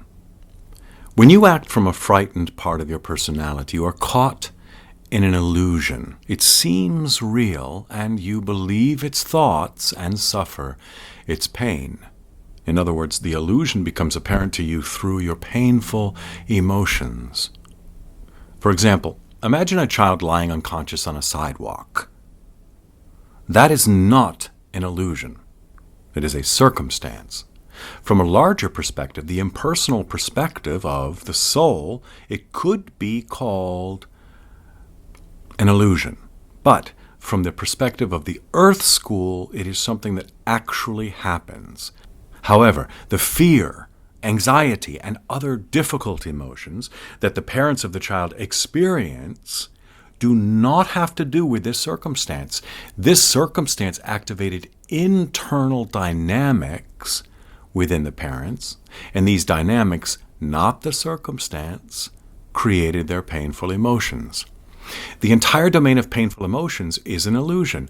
When an individual appears to cause painful emotions in you, your experiences do not have anything to do with that individual. That individual activates an internal dynamic in you, and that internal dynamic creates painful emotions in you. That internal dynamic is a frightened part of your personality. Your emotions are freestanding energies in you, so to speak. When you experience the painful physical sensations and troubling thoughts of a frightened part of your personality, you enter the illusion. When you act on them, react, you move further into the illusion. You think that your pain will disappear if the individual that appears to cause it changes. In other words, if you can change the world. Within the illusion, that sometimes is the case. For example, if you are able to change the behavior of the individual or the circumstance with anger, tears, reasoning, threats, bluster, etc., to satisfy a frightened part of your personality, its painful physical sensations and judgmental thoughts disappear, but only temporarily. The internal dynamic that caused them remains intact within you to be activated again in the future. When you create authentic power, you function on the reality of internal dynamics in you that create pleasing physical sensations, loving parts of your personality, and internal dynamics in you that create painful physical sensations, frightened parts of your personality. How can you use knowledge of this reality? First, you can recognize your experiences for what they are, products of dynamics inside you. Changing the external world does not affect these dynamics. Changing yourself does. Second, you can choose not to act on the physical sensations and thoughts of these internal dynamics. That means not to act in relationship to the individual who activated them. That is a reaction. You can choose instead to respond from loving parts of your personality that create pleasing physical sensations and joyful thoughts in you. That is a response. When you respond instead of react, you create authentic power. For example, imagine that a friend becomes angry because you refuse to do something she asks. She is caught in the illusion. A frightened part of her personality is in pain because it is not getting what it wants. But she believes that you are causing her pain. Actually, the pain she feels does not have to do with you. She is responsible for continuing to experience her emotional pain by trying to change you instead of addressing the interior dynamic in her that is creating it. She is pursuing external power. Your decisions do not and cannot create painful emotions in others. Others create painful emotional experiences and disturbing thoughts in themselves by acting on the illusion. In other words, trying to escape their pain by changing the world. Frightened parts of personalities are rigid and strong.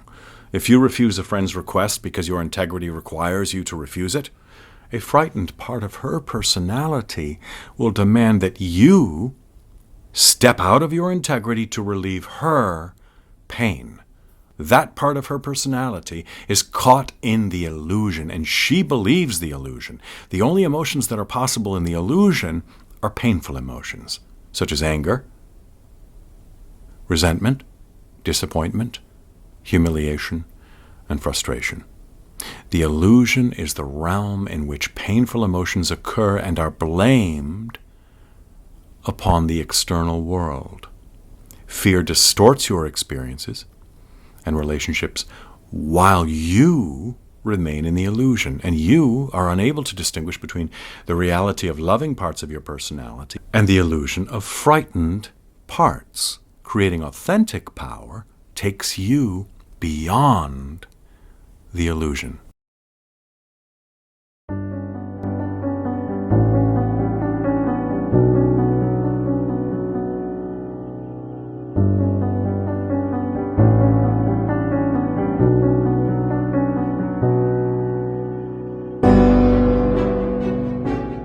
Beyond the illusion.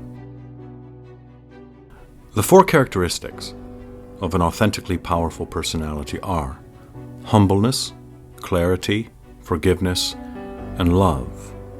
Humbleness is a comfortable, in fact a delightful experience. It is one that cannot be shaken.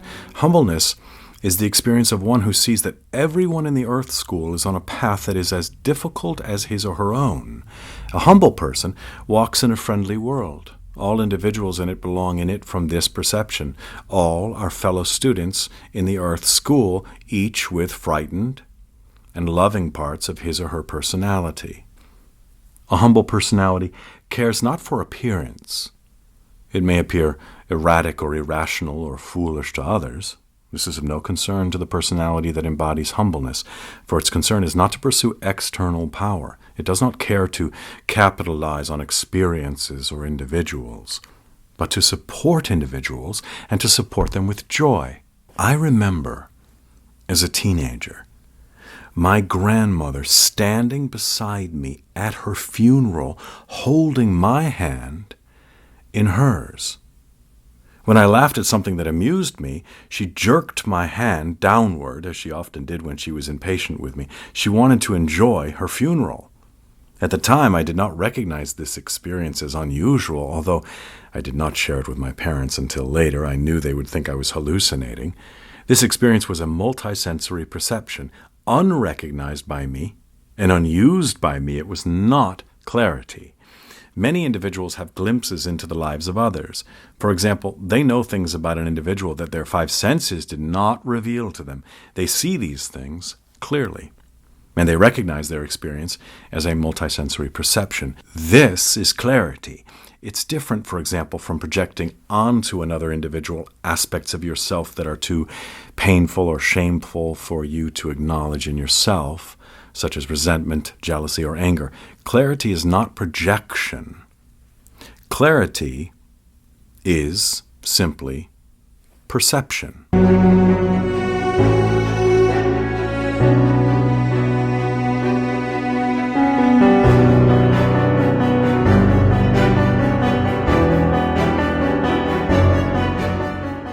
Beyond the illusion, too.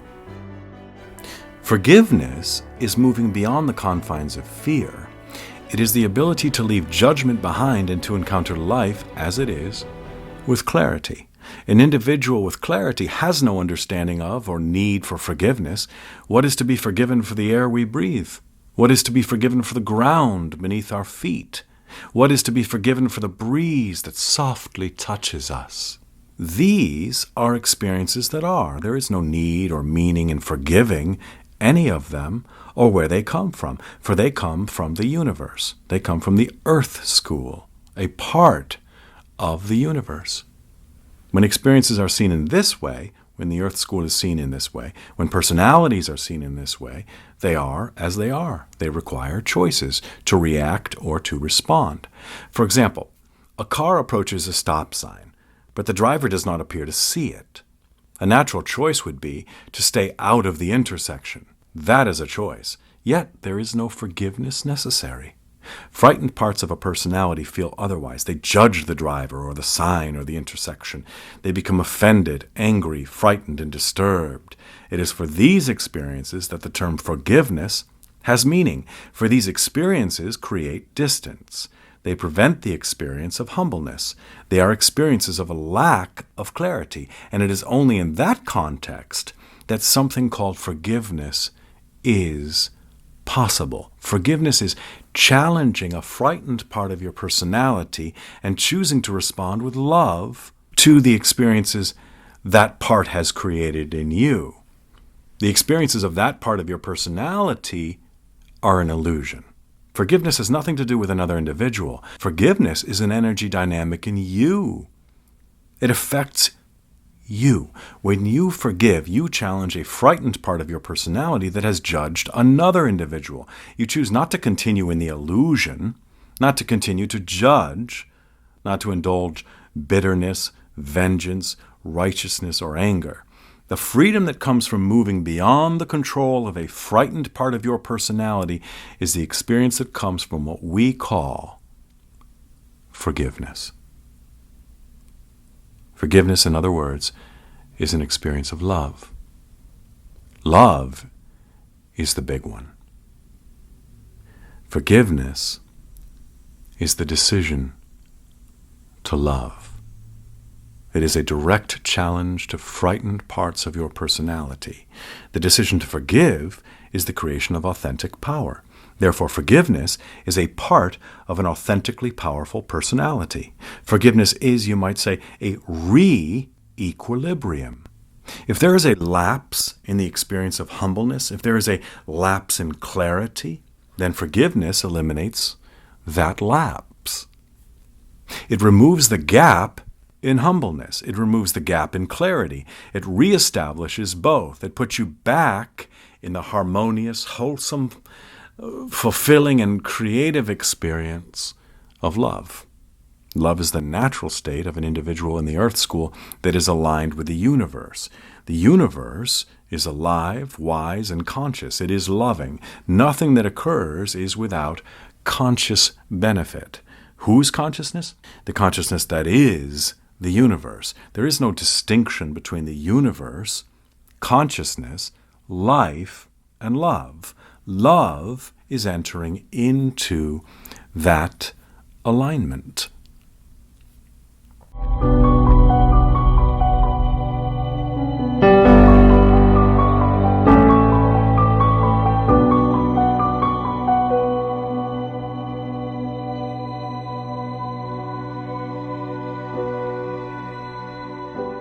Temptation.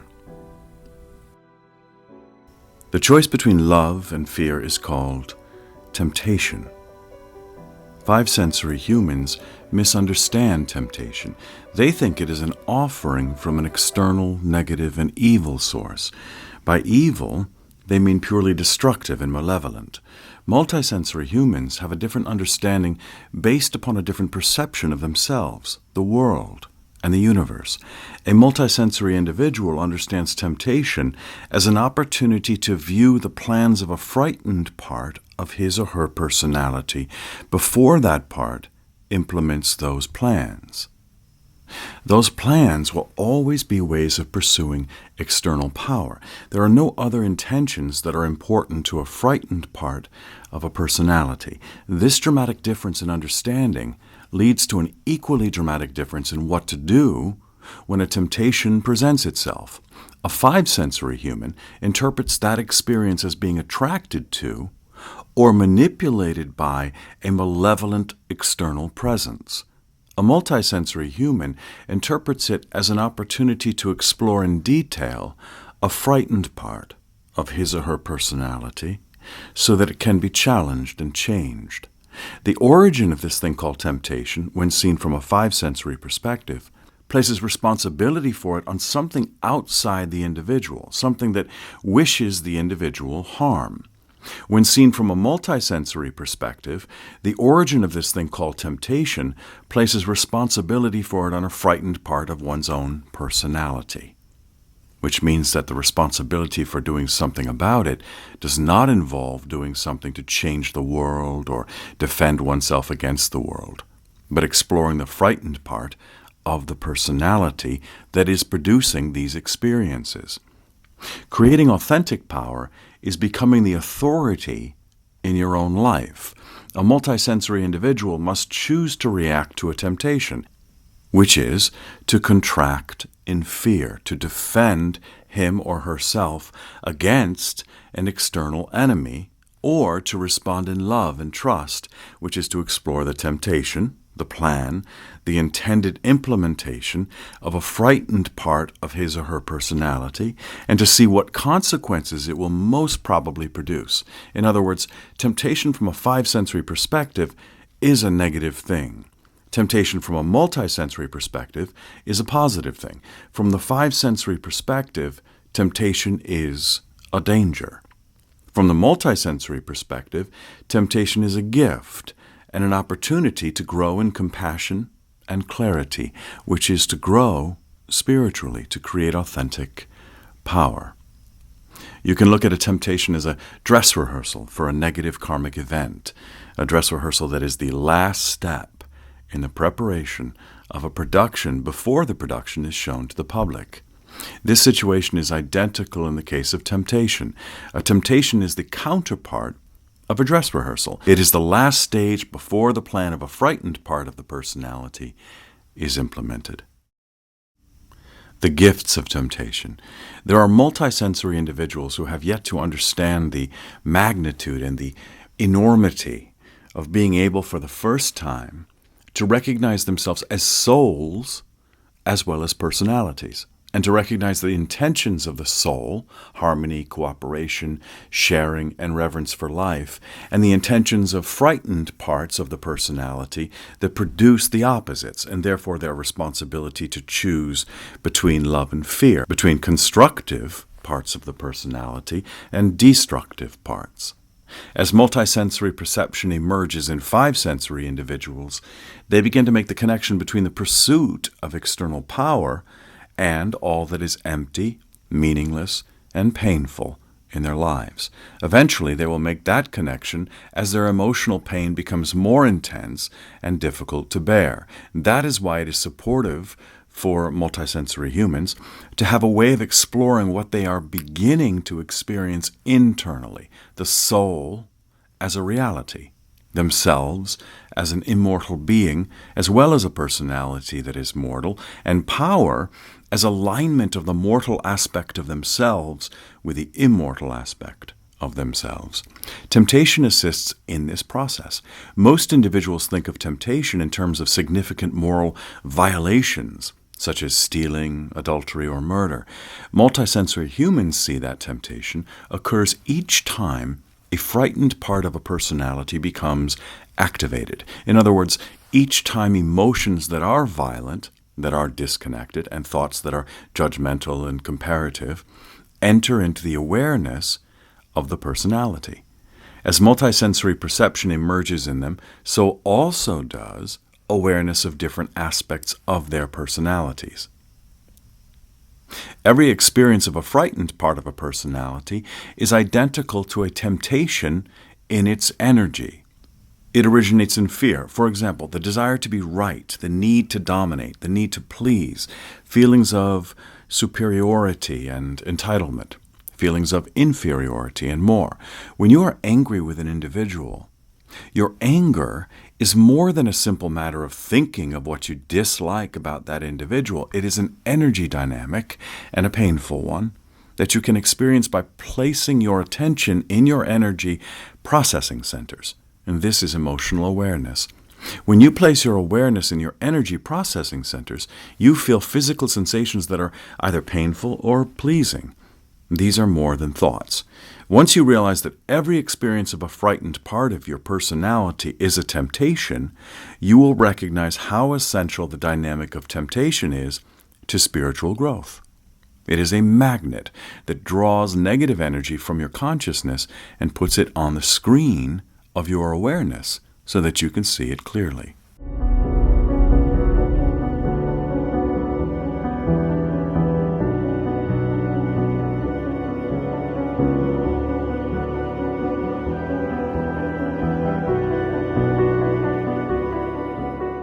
Non-physical dynamics. Non-physical dynamics support you in growing spiritually, creating authentic power. In other words, they support you in choosing love.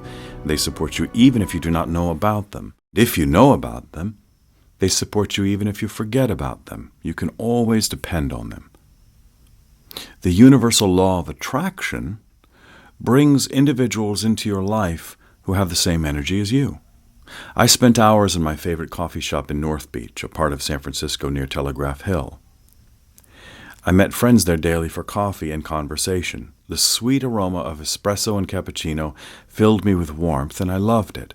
Mostly we discussed physics, philosophy, other people, and ourselves. I was intellectual, arrogant, frightened, and I felt superior, frightened, to the people we talked about, usually in derogatory ways. We laughed together and enjoyed ourselves.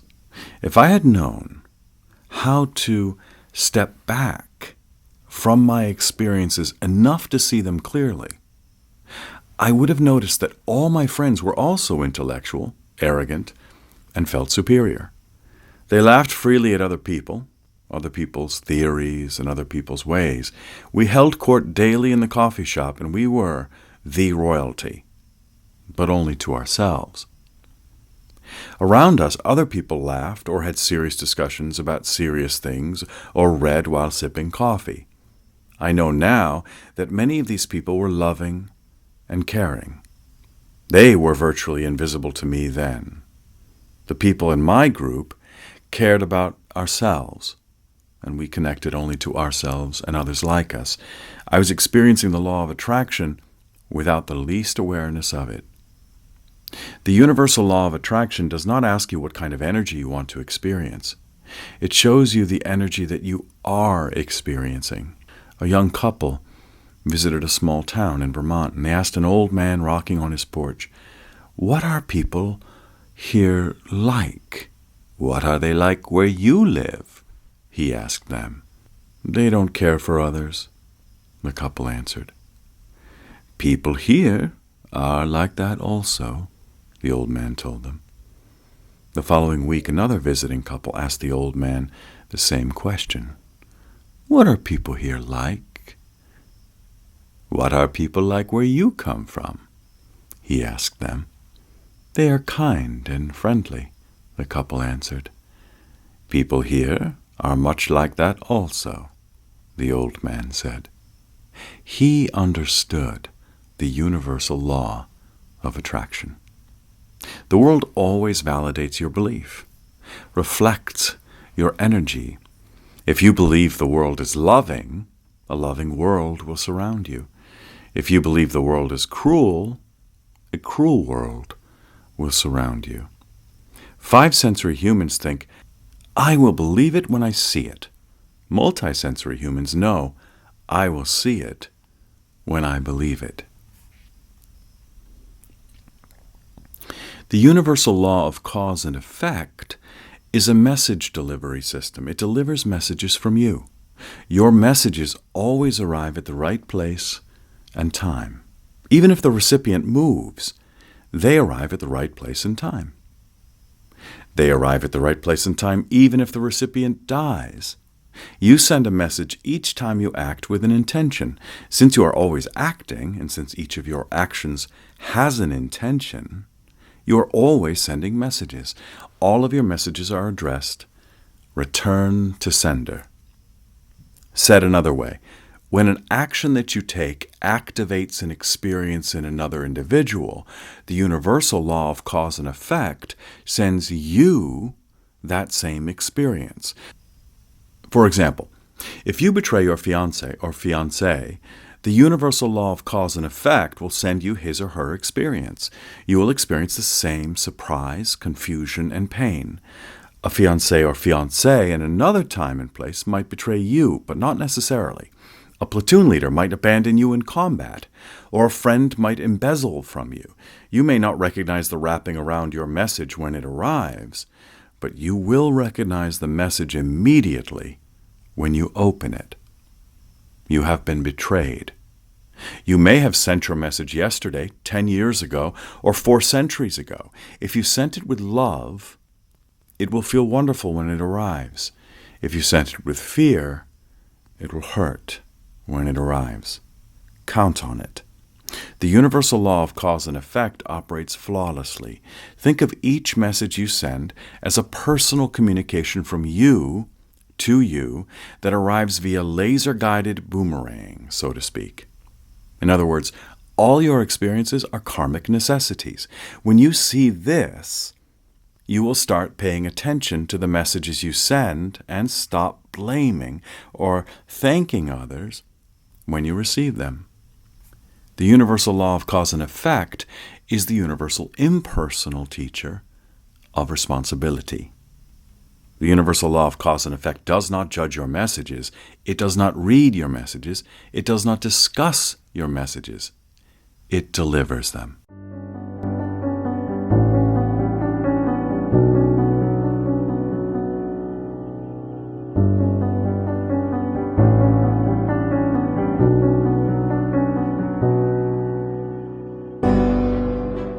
How does the universal law of cause and effect work?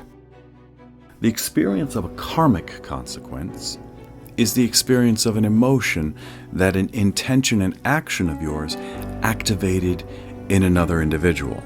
That experience may come to you as a mirror-like reflection. In other words, the roles you play may be identical, but reversed. You may have been an employer, for example, and you have treated an employee the same way that your employer is now treating you. The same souls are involved. This is not often the case.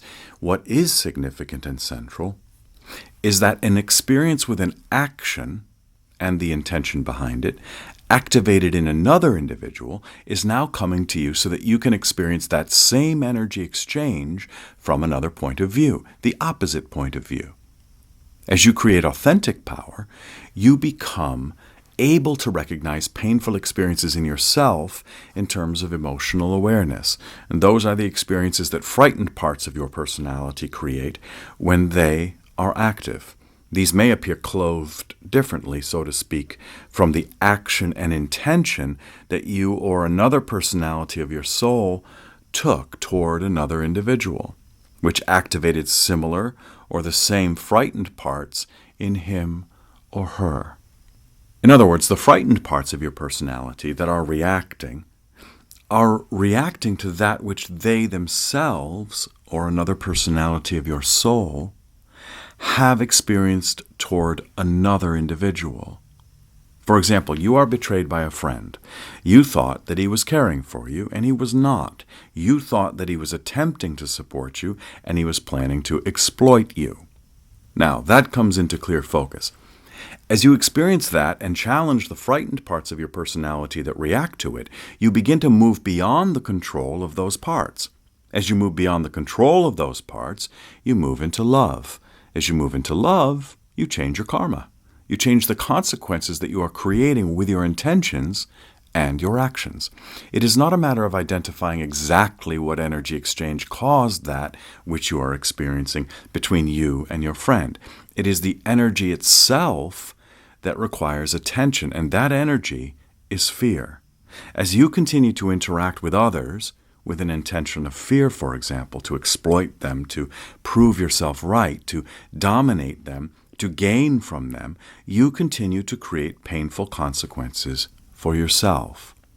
When you challenge frightened parts of your personality as they become active and replace their intention with the intention of a loving part of your personality, a part that is aligned with your soul, which means you choose to act from a loving part of your personality, while a frightened part of your personality is active, you change the energy exchange in that moment of choosing an intention of love and acting with it to the best of your ability instead of reacting with fear. You move yourself beyond the control of the parts of your personality that are reacting. Those are the parts that create painful consequences for you when you encounter them.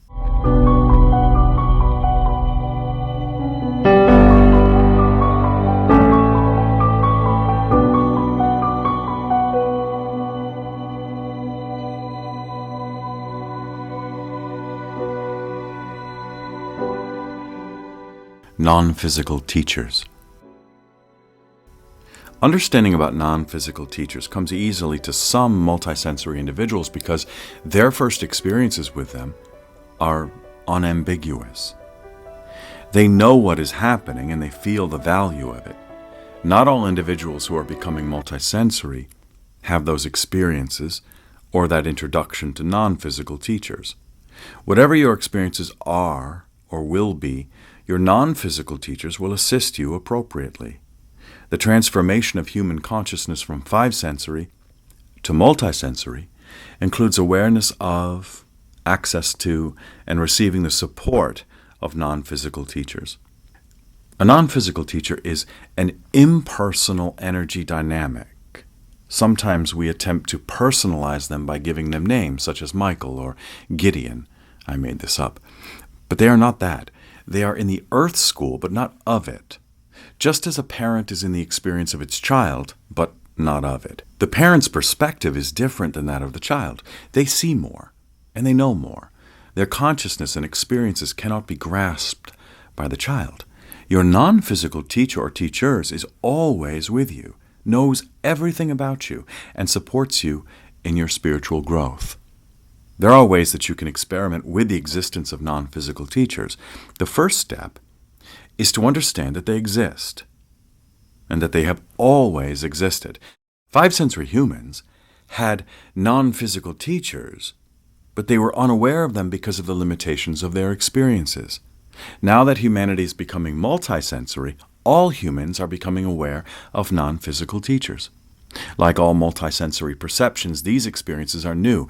You invite deeper understanding of your non-physical teachers each time you remind yourself that they are real.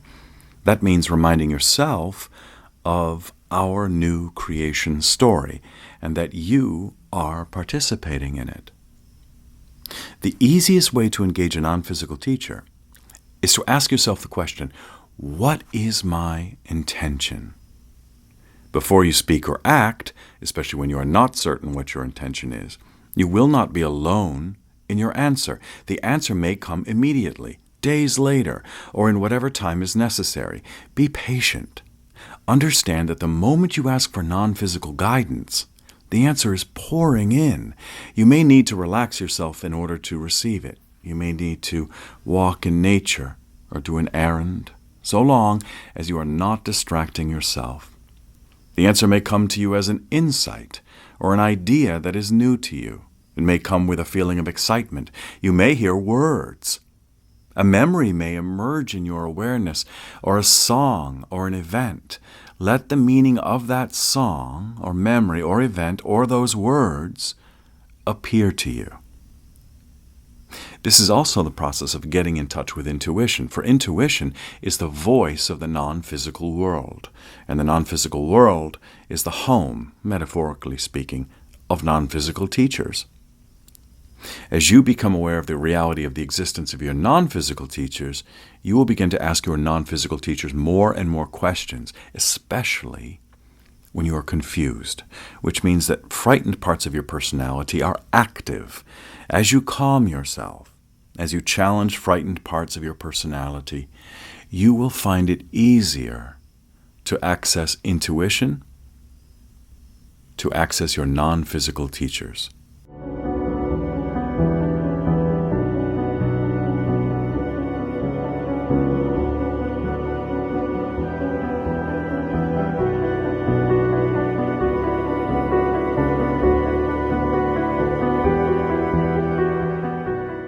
As within, so without. As without, so within appears to be the natural order of the world for five-sensory humans. They experience the world as primary and consciousness as secondary. That is, they believe that the world determines their consciousness. Therefore, they strive to change the world in order to change their consciousness. They pursue external power. The opposite of this, as within, so without, is the natural order of the world for multisensory humans. They experience consciousness as primary and the world as secondary. That is, they believe that consciousness determines the world. Therefore, they change their consciousness in order to change the world. They create authentic power. In other words, five-sensory experiences of the world teach five-sensory humans about the world.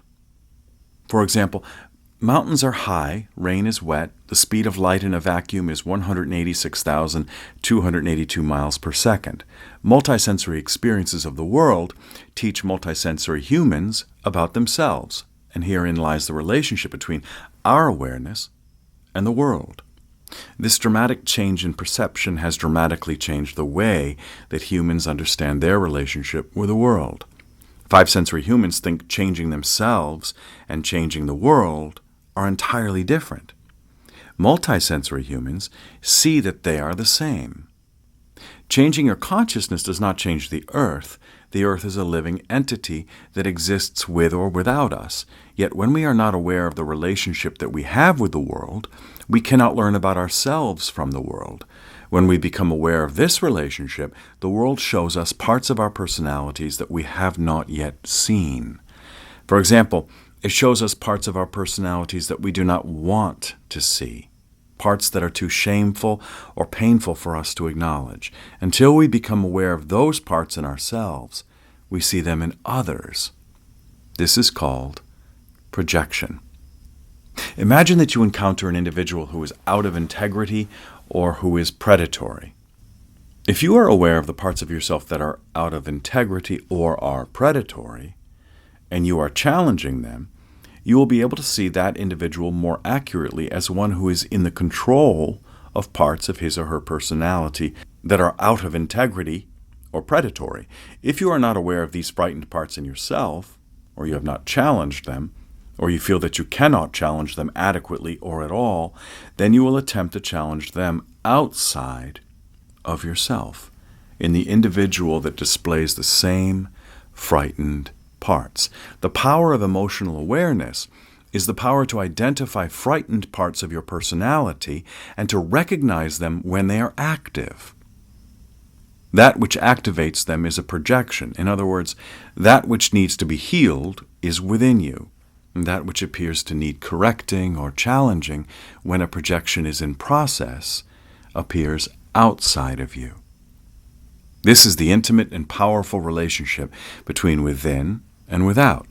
It is fundamental. It is what allows emotional awareness to help you grow spiritually. Emotional awareness is the ability to distinguish between frightened and loving parts of your personality. The frightened parts of your personality are those that impose themselves because they are painful and compulsive or addictive. When there is a reaction, projection, there will always be the attempt to stop the emotional pain or reduce the emotional pain by acting upon the external world, which is fruitless. Take, for example, an addiction to a drug or to alcohol or to food. When emotional pain comes, a frightened part of the personality is activated. Rather than looking inwardly, attention goes outward, searching for ways to stop the pain. Whether it is a fix, a drink, sex, another meal, or another dessert, that which is being sought from without is an illusory healing, for it is that within which requires healing, which means challenging and moving beyond the control of it.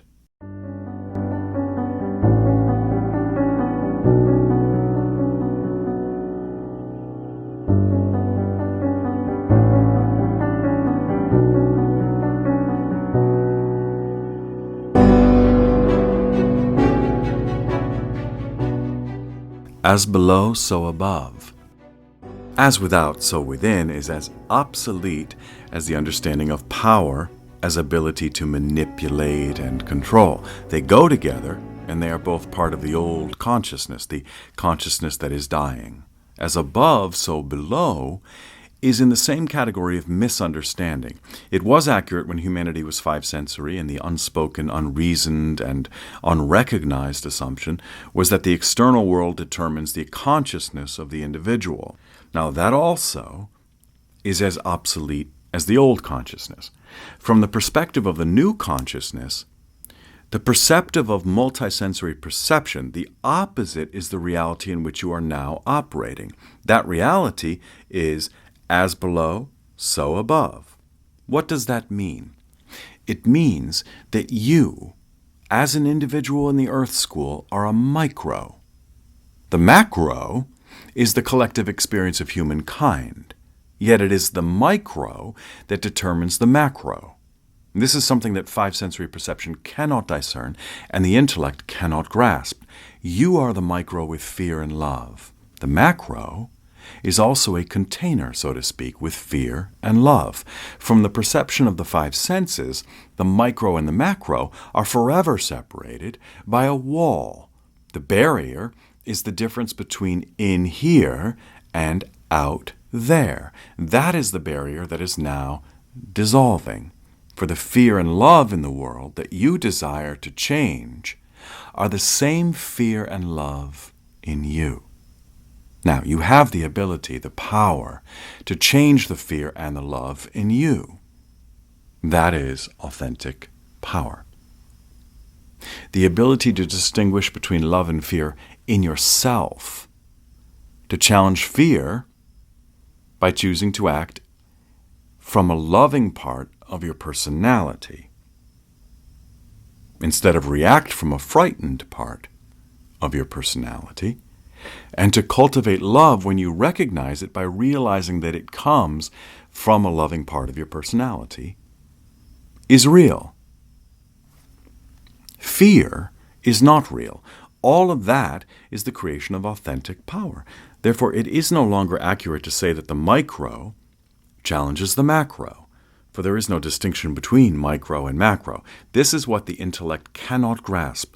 Lakota wisdom declares that the center of the universe is everywhere, and that is correct. The center of the universe is in you. It is in me.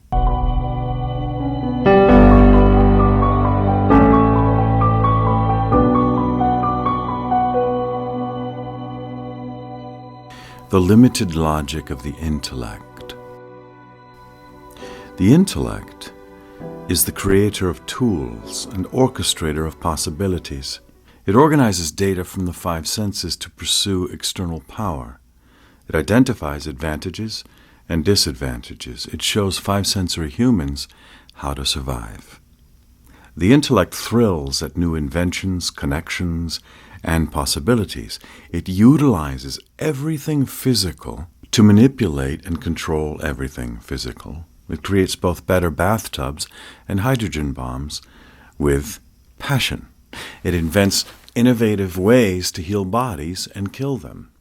It delights equally in designing helpful machines and armor-piercing bullets. The intellect was more important to five-sensory humans than strength, speed, and endurance together. It enabled them to survive. The intellect connects dots, for example, between a cold cave and heat from a burning tree ignited by lightning. Connection. Bring burning branches into the cave. It connects dots between sharp edges on a rock and animal skin too tough to tear. Connection. Cut the skin with the rock. Five-sensory humans used the intellect to pursue external power without reverence. The intellect could have sheltered, fed, and clothed five-sensory humanity without harming life. Instead, five-sensory humans used it to create assault rifles, aircraft carriers, and nuclear weapons. It could have created peace and food and clean water for all. Five-sensory humans used it to create starvation, undrinkable water, unbreathable air, violence, and suffering. Five-sensory humanity benefited itself from agriculture, science, art, and music, but not the earth or the other forms of life upon it. The pursuit of external power without reverence sent Mongolian horsemen into China, Roman soldiers into Palestine, and American armor into the Middle East. It created the Holy Roman Inquisition and every form of cruelty. It flooded Europe with Nazi armies, China with Japanese armies, constructed labor camps and death camps, exploited animals, plants, and minerals, demoted the earth to a resource, and soaked it in blood. None of this was necessary to the evolution of five-sensory humanity. The intellect explains physical effects in terms of physical causes, which in turn are physical effects. It disregards phenomena without a physical cause as chance, random, will of God, accident, or abstract, which all mean the same thing. It has no explanation. The intellect cannot answer our most important questions. Who am I? Why am I? What is death? What is life? It translates every why into how. For example, it cannot explain why a drunk driver killed your mother. It recreates circumstances leading to her death, beginning at an arbitrary moment, but it cannot tell you why she died. It does not know. It cannot tell you how experiences of other personalities of your mother's soul affected the decisions of your mother, because it has concluded that your mother's soul and other personalities of it do not exist. Multisensory perception reveals the Earth School as a part of the universe and not the larger part. The intellect was created to comprehend only the smaller part. But multisensory humans reside, so to speak, in the larger part. The intellect cannot tell them anything about the larger part, much less guide them through it. Beginning and end are artifacts of five-sensory perception. Where does the universe begin? Where does it end? Five-sensory humans see the limits of the intellect also, but they do not acknowledge them. They use concepts such as infinite and eternal, even though no human has ever detected anything physical that is infinite or eternal. The intellect aligns perfectly with the perceptions of the five senses, but it does not align at all with multisensory experiences. This is not a matter of scope or scale.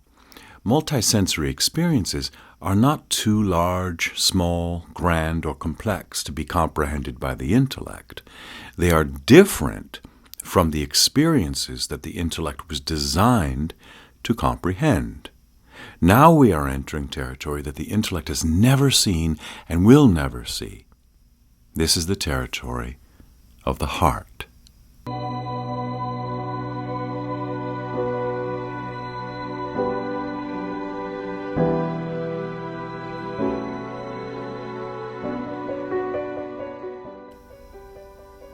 Higher order logic and understanding of the heart. The higher order of logic and understanding of the heart is a higher order of comprehension, perception, and understanding. It is a fusion of experience and understanding. Multisensory perception infuses understanding, and understanding enriches multisensory perception. In order for this to occur, new logic and new understandings are required. These are the higher order logic and understanding of the heart. The relationship of multisensory perception to the higher order logic and understanding of the heart is as intimate as the relationship of five-sensory perception to the intellect. The higher order logic and understanding of the heart are as different from the logic of the intellect as multisensory perception is from five-sensory perception. No attempt to understand multisensory experiences from the limited logic of the intellect can be satisfactory or effective. It will produce confusion on an intellectual level. That is not difficult to create, however. Confusion does not resolve the matter. Resolving the matter, so to speak, is the function of the higher order logic and understanding of the heart. And in that resolution, there is often a matter of contradiction from the perspective of the five senses and the intellect. In other words, there are multiple truths or multiple experiences that are mutually exclusive from the perception of the five senses and the understanding of the intellect. Evolution without time is one of the more obvious, for souls evolve in non-physical reality, and yet time exists only in the Earth School. The intellectual understanding of evolution and the five-sensory perception of evolution both require time. From that limited perspective, evolution is change over time. Yet in non-physical reality, there exists an ever-increasing movement or motion or direction toward freedom and awareness, more freedom from fear and awareness of more. In other words, from the multisensory perspective, evolution is an experience that is timeless, a new orientation in an evolution that cannot be oriented in terms of the five senses. Multisensory perception is its own orientation.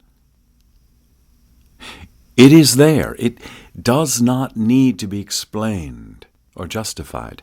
Yet to communicate it, to fully comprehend the depth and power of multisensory perception, requires a higher order of logic and understanding, and that requires engaging the abilities of the heart. The heart includes. The intellect compares. The heart embraces. The intellect excludes for each inclusion it creates. The heart has no limitations on its ability to include. That is impossible to five-sensory perception and incomprehensible to the intellect. The heart delights in all that is. That also is impossible from the perception of the five senses and the intellect. For there is an orientation toward survival as the ability to manipulate and control. That which is seen as worth manipulating and controlling because of its ability to enhance survival is considered superior or more worthy of attention and effort than that which is not. In other words, judgment is built in, so to speak, to five-sensory perception and the understanding of power as external.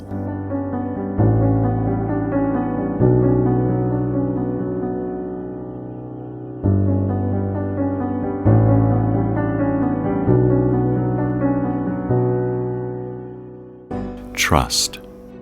When we say, I trust something, we mean that the thing or person we trust is what it appears to be, or it will do what we trust it to do. We even say, I don't need to see it happen. I trust that it will happen. The sun rising in the morning is an example. We trust that it will rise. Everything in our experience tells us it will. Of course, we know that past performance does not guarantee future performance, but we feel comfortable moving forward without the guarantee.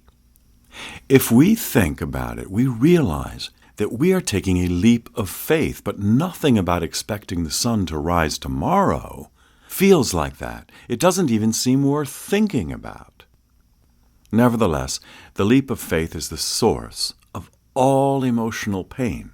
When we take the leap and do not fly, when we fall to the rocks below, when we say in bewilderment, how could this have happened? We realize that our faith was misplaced. We were not standing on the ground as we thought. We were in the air somewhere, and our fall showed us unmistakably where the ground is. This is the origin of all painful emotions. We attach to people or things being one way, and then discover that they are another. The person we thought was our partner for eternity says, I don't love you anymore. The doctor says, your child is dying. The doctor says, you are dying.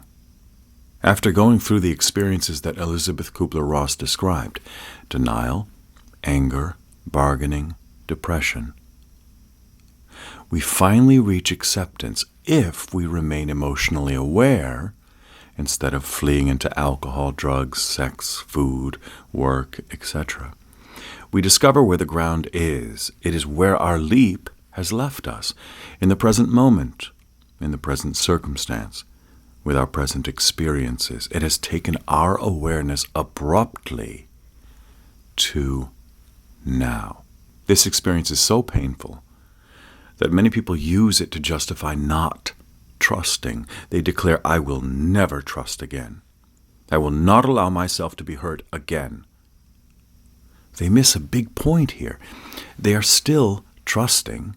Before, they trusted that things would be as they desired. Now, they trust that things will not be as they desire. In both cases, they trust in ignorance. This is a common five-sensory experience. Ignorance to five-sensory humans is lack of awareness of facts. ignorance to multisensory humans is lack of awareness of the origin of their experiences. There are countless more facts in the world than you can be aware of. From the multisensory perspective, there are only two origins of experience: love and fear. Awareness for a multisensory human is awareness in the moment of whether his or her experience originates in love or in fear. For example, if you are grateful, your experience originates in love. If you're angry, your experience originates in fear. Five-sensory humans trust that external circumstances such as people, events, beliefs, and religions, when rearranged as they desire, can make them feel valuable and safe. Said another way, and the most important way, five-sensory humans trust these things to mask the pain of the frightened parts of their personalities that fear they will not get what they want, need, or expect. These parts fear abandonment, inability to care for themselves, losing friends, going to hell, dying, and more. They search for a solid place to stand in an always changing world. They seek safety from the unknown, always approaching and terrifying. Eventually, they realize that the world, people, circumstances, events, beliefs, religions, cannot provide the safety that frightened parts of themselves seek. They do not know what other individuals will choose in the future. They do not know what they will choose in the future. Not even their non-physical teachers know what students in the Earth School will choose in the future. None of these things can be known in advance. Therefore, in what can you trust when the darkness of depression closes around you? The fear of loss envelops you. Therefore, in what can you trust when the darkness of depression closes around you, the fear of loss envelops you, the terror of death approaches? What can you trust when, above all, you need to trust, to hope, to see light, or at least the possibility of light? What is left to trust? You can trust the universe.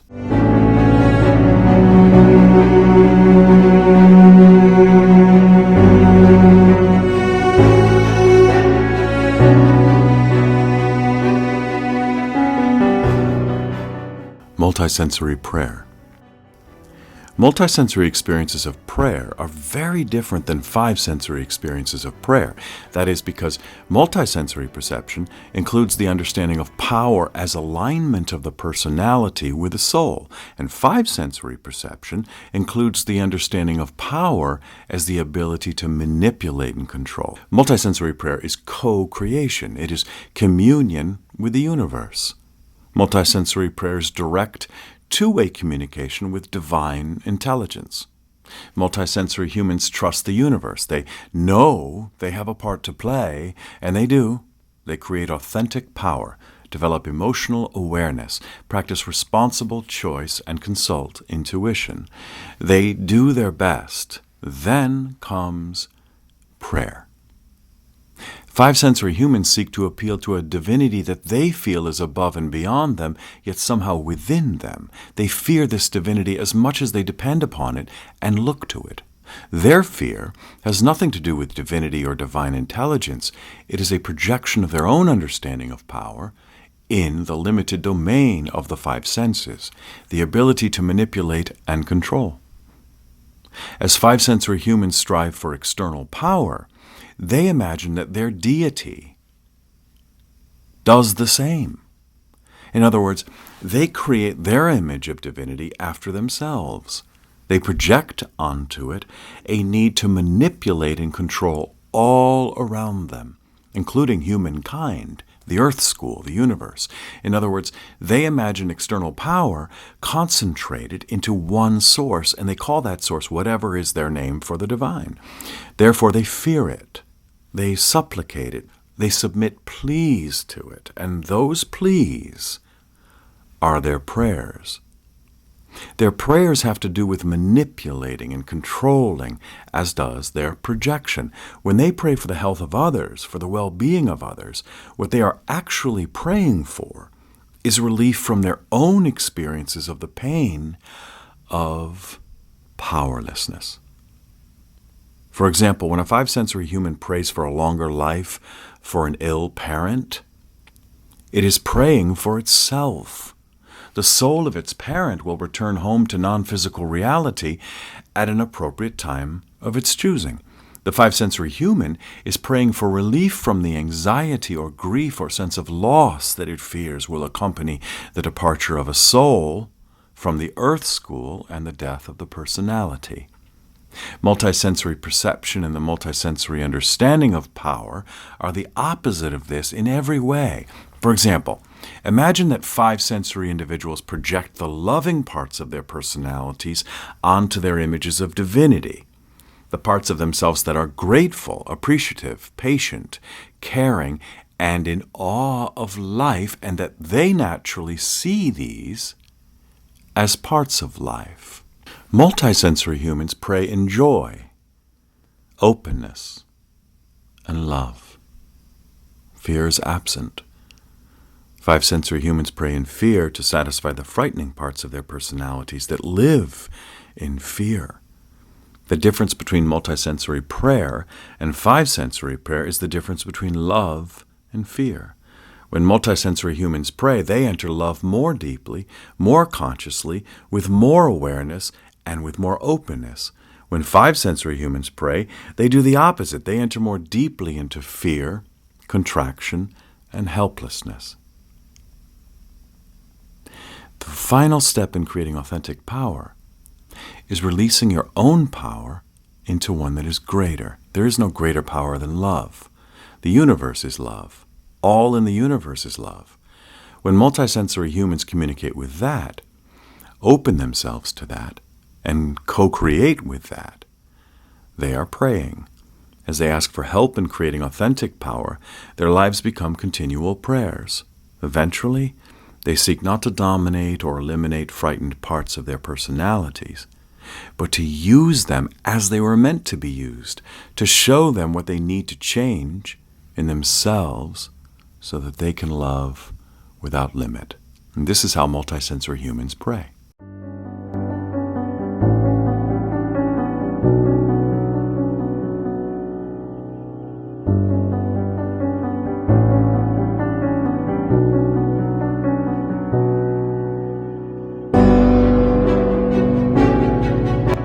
Compassion. Begin with the assumption that all experience originates in compassion, the compassion of the universe. When an experience in the Earth School activates fear, it activates a part of the personality that has no compassion. Yet that part of the personality itself was created with compassion. It was created by your soul in consultation with non-physical teachers as it formed the personality that became its incarnation into the Earth School that became you. The parts of the personality that originate in fear are designed to bring the awareness of the personality to the parts of itself that show it clearly what it must change in order to move beyond the control of those parts. While it is in the control of those parts, it cannot experience compassion. It cannot experience tenderness. It cannot experience concern for others. It cannot open itself to the experiences of others as if they were its own experiences, because it cannot see others as anything but separate from itself. In other words, it cannot see others as anything but objects. Said another way, when individuals experience frightened parts of their personalities through painful physical sensations in their energy processing centers or critical, judgmental, unforgiving thoughts, they are experiencing parts of themselves that have no compassion. Those parts are concerned only for themselves and are driven by fear to attempt to alter the outside world. That is the pursuit of external power. There is no compassion in the pursuit of external power. Emotional awareness is a big part of this process. As individuals use their emotional awareness to distinguish frightened parts of their personalities from loving parts, so they can challenge the frightened parts and cultivate the loving parts, they move themselves toward compassion. For when a frightened part of a personality is challenged repeatedly, the control of that part lessens, and as it does, so also does the cruelty, the coldness, the lack of care, the lack of compassion that control the personality, and the personality moves more into the softer, healing energy of love. In this movement, there is compassion. Therefore, you can utilize or build upon all that you learned about authentic power to learn about compassion. You can simply begin to see the creation of authentic power from yet another healing perspective, the perspective of the development of compassion within yourself. That you were born to give is an act of compassion. Manipulating and controlling others or the world in order to achieve the desires of frightened parts of your personality are acts without compassion. Eventually, you will become compassionate with others. Until then, you will spin your wheels, so to speak, attempting to become compassionate with others, while you have no compassion for yourself. None of the frightened parts of your personality have compassion for you or others. Why spend time spinning your wheels, which means acting from frightened parts of your personality and creating without compassion yet again? Creating authentic power gives you traction. More and more individuals are discovering the tools of creating authentic power as our species becomes multisensory, but many do not value that what these tools can create for them, and that we have been calling authentic power, is the same as compassion. If you want to be compassionate, you will fall short of the mark if that compassion does not extend to you.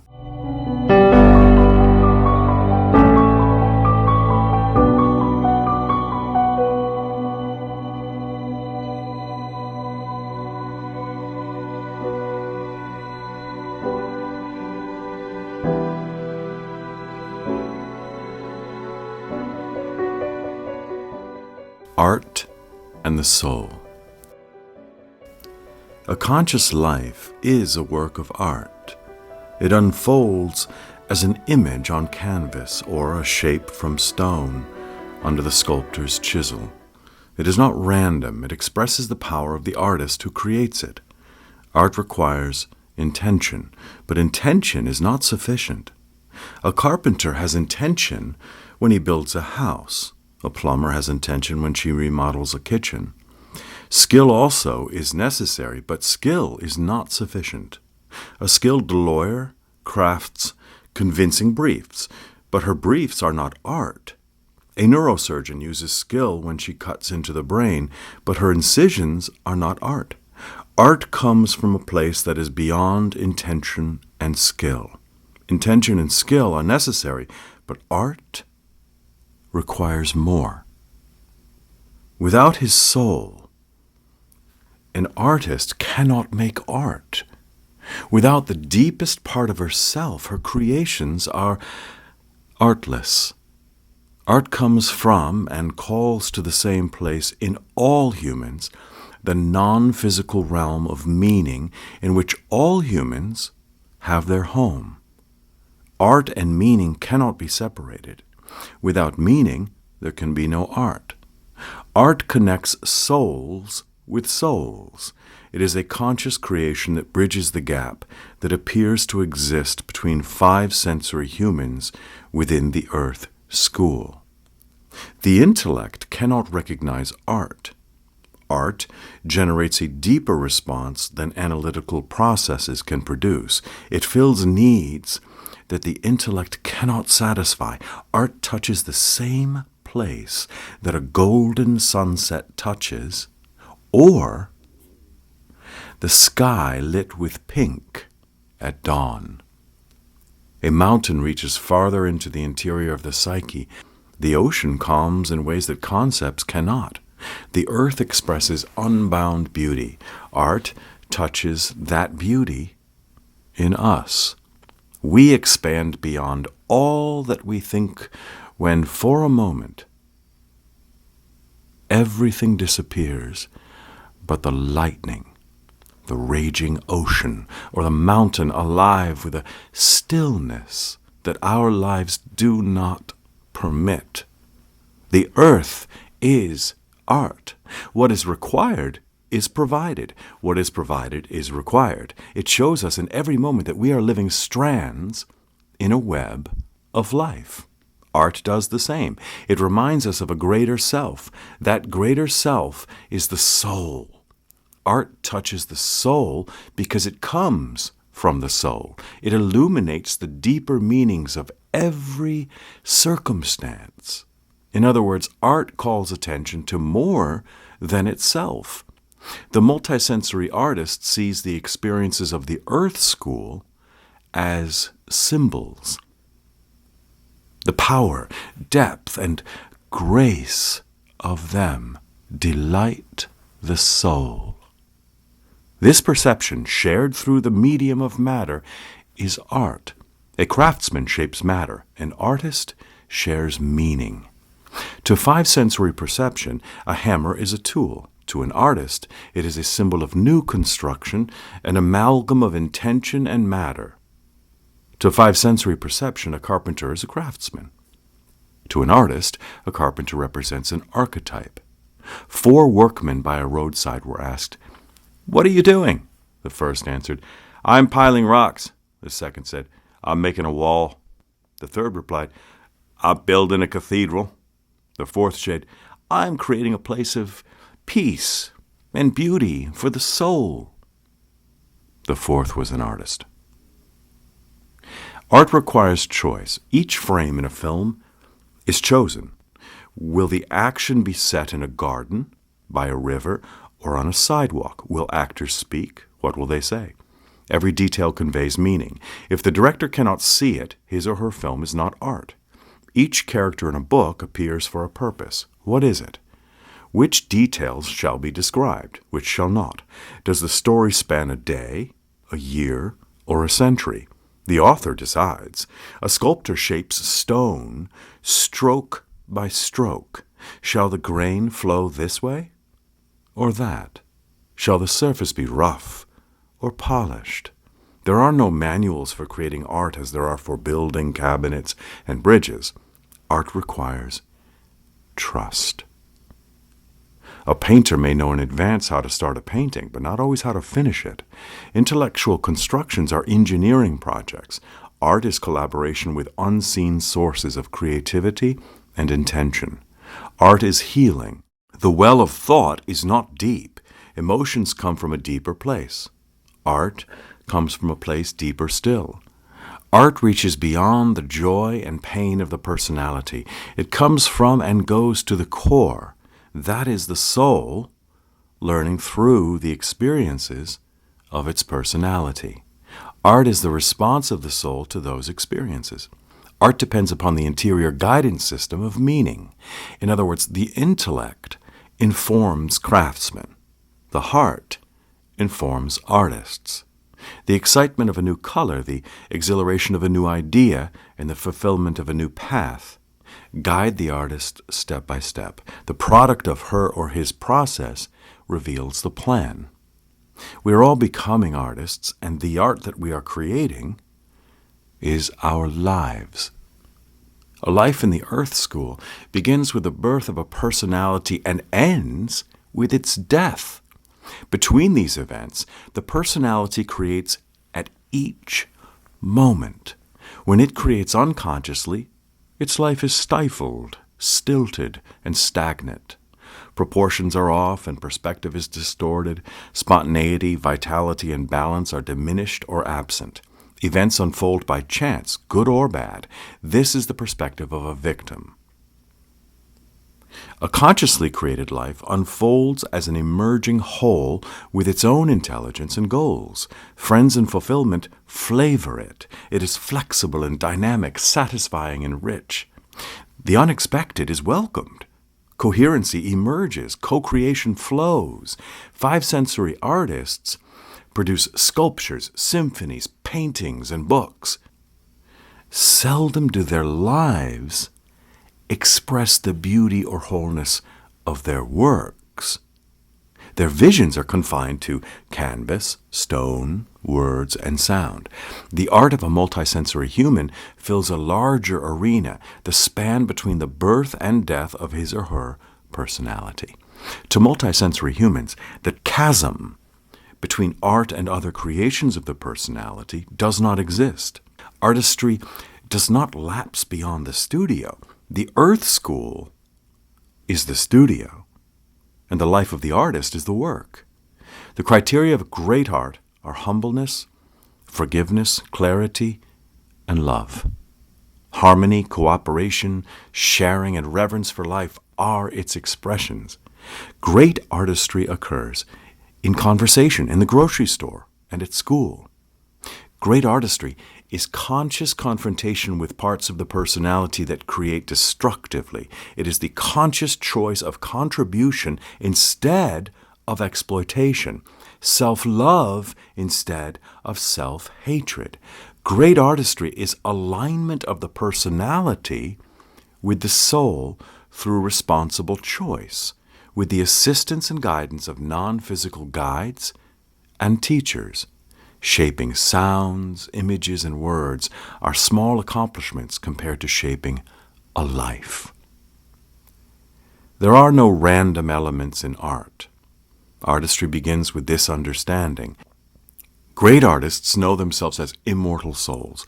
Like directors, their choices are purposeful. At the same time, art cannot be predetermined. It moves continually toward its own wholeness. It expresses its own intelligence. It surprises. So does a conscious life. A conscious life cannot be postponed until retirement. Words stop flowing. Vision fades. The book that longs to be written decays. The power of what you can become does not disappear when you ignore it or cover it with concerns that rationalize lesser goals. Creativity emerges unconsciously and therefore destructively. The decision to follow inner meaning is great artistry. The difference between life as art and life as drudgery, between life as an experience and life as an experiment.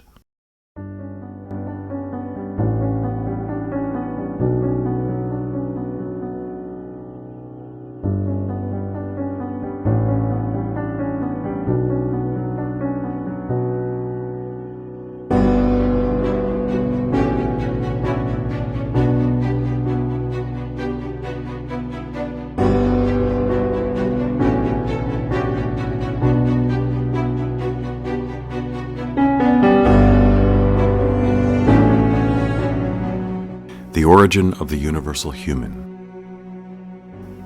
We have been longing for the universal human since the origin of our species. We longed for it when we lost ourselves in the night sky. We longed for it when the stars without number called to us, when the Milky Way awed us. We knew from our beginning that we belonged to it and it belonged to us. We longed for the universal human when the great plains stretched before us to the horizon, prairie grasses bending in the breeze. The universal human touched us when the deserts appeared to us without end, dune after dune, seas of ever-shifting sand, rebuilding themselves anew.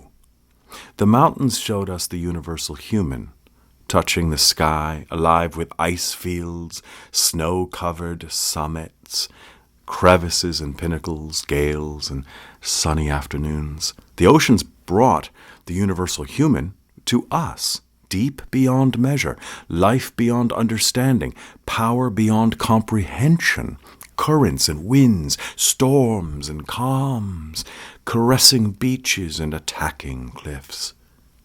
The universal human has never been distant from us, like the air we breathe. It has never been separate from us, like our heartbeats. It is older than human thought. It is as old as wonder. Wonder at the universe and the potential of the universal human are the same. Millennia after millennia, we have wondered at the universe without seeing, sensing, or even imagining that it shows us our own potential. The very things that awed us, its total inclusiveness, its unfathomable depth, its beauty beyond words, its endless creativity, and the unity of its countless parts, all moving, combining, separating, and reforming without end, were the very things we had yet to recognize in ourselves. We were awed by the universe as an endless symphony of sounds, flow of fragrances, cascade of colors, tastes, and sensations, the ever-new array of five-sensory experiences, forever presenting itself to us every moment without cessation. It never occurred to five-sensory humans, who evolved by surviving and survived by pursuing external power, that they could be that. Now, we are becoming a multisensory species that evolves by growing spiritually and grows spiritually by creating authentic power. Now, we are entering new domains of experience and understanding. Now, we are glimpsing for the first time the most magnificent vista possible to the human species. We are that. We are not separate from life, and life is not separate from us. 2,200 years ago, a freed Roman slave named Terence, Publius Terentius Afer, wrote, "I am human, therefore nothing human can be alien to me." A young black man, his great heart reached beyond his history, culture, and circumstance to encompass every human thought and experience. This is the greatest five-sensory comprehension of humanity possible, the totality of human thoughts and five-sensory experiences. Five-sensory humans identify with their personalities, with their minds and bodies. They pursue external power. The world is larger than they. They resist fear or live in terror of death. They have no explanation for their births and no understanding of their deaths. Their experiences are partitioned into inside and outside, I and others. This divide is unbridgeable, rending them apart, leaving them longing for the closeness of others, and yet so very far away from them. They ache to touch one another and be touched, and they die that way. This great pain is inherent to five-sensory perception. Multisensory humans identify with their souls. They create authentic power. They experience the earth school without the limitations of the five senses. They distinguish between earth suits and the souls that wear them. They do not blame or credit others for their experiences or expect others to change their experiences. They challenge fear in themselves and cultivate love in themselves. They consult non-physical teachers and guides. They use the universal law of cause and effect to create lives of meaning and joy, and the universal law of attraction to draw loving companions to themselves. They contribute to the evolution of their souls with their intentions of love. Universal humans identify with life. They see life everywhere, not only in humans, animals, and plants. They see life in soil and stars, streams and rivers, sand at the shore, and mud after the rain. They see life in rocks and crystals. They see life in space, galaxies, supernovas, planets, and the rings around them. Insects, snakes, sages, gold, and excrement are equally precious to them. A gnat is as precious as an elephant. A carcass is as precious as a flower. All that the five senses can detect with or without assistance, is life to universal humans. They see life in all that the five senses cannot detect. Souls, non-physical teachers, and angels are life, peoples with different appearances, customs, languages, and our stories that are living in the very places we now stand, all evolving in their own ways, invisible to us and we invisible to them, are life. Universal humans see every experience, no matter how small, as necessary to the compassionate unfolding of the universe. They are committed to life and fulfilled by life. Life is the name of a universal human. Life is the address of a universal human. Life is the love of universal humans.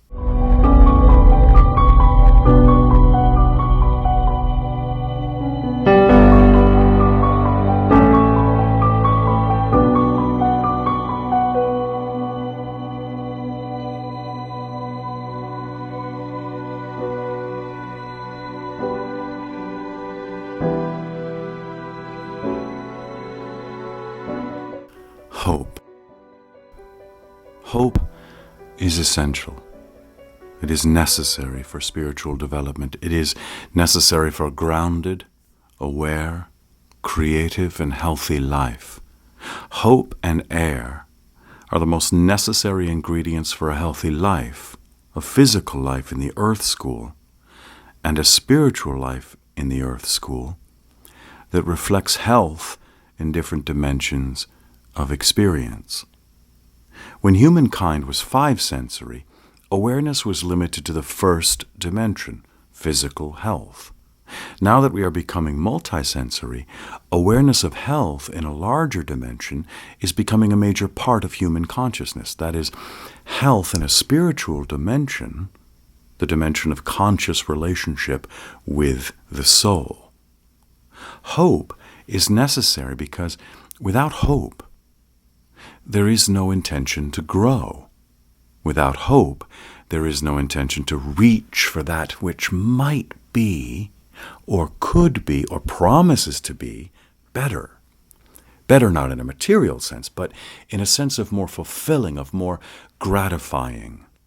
Hope has generated every religious organization. As we have seen, religious organizations are formed as encrustations around a universal truth that lies at the heart of each, a different universal truth. Without the sun to rise each morning, the world would be cold and barren. Without hope, that is the nature of internal experience. Hope is the bringer of warmth, of growth, of fulfillment, like blossoming or blooming. What is hope? Hope is connection with the soul, and beyond that, a connection with divine intelligence. The soul is beyond the dualities of the earth school.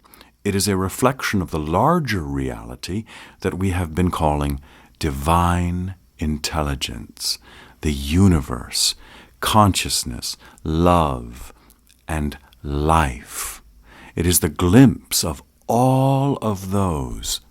It is the first appearance of light in the sky after a night of darkness. Without hope of that, there can only be surrender or resistance to the darkness.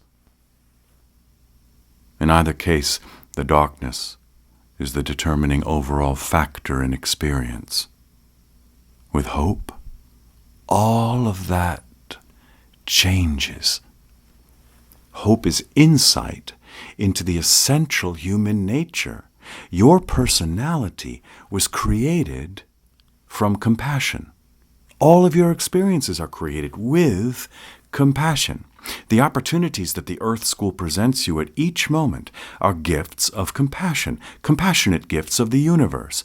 Suspicion of that, premonition of that, is hope. Glimpsing that is hope, revealing its power, flooding awareness with new perspectives.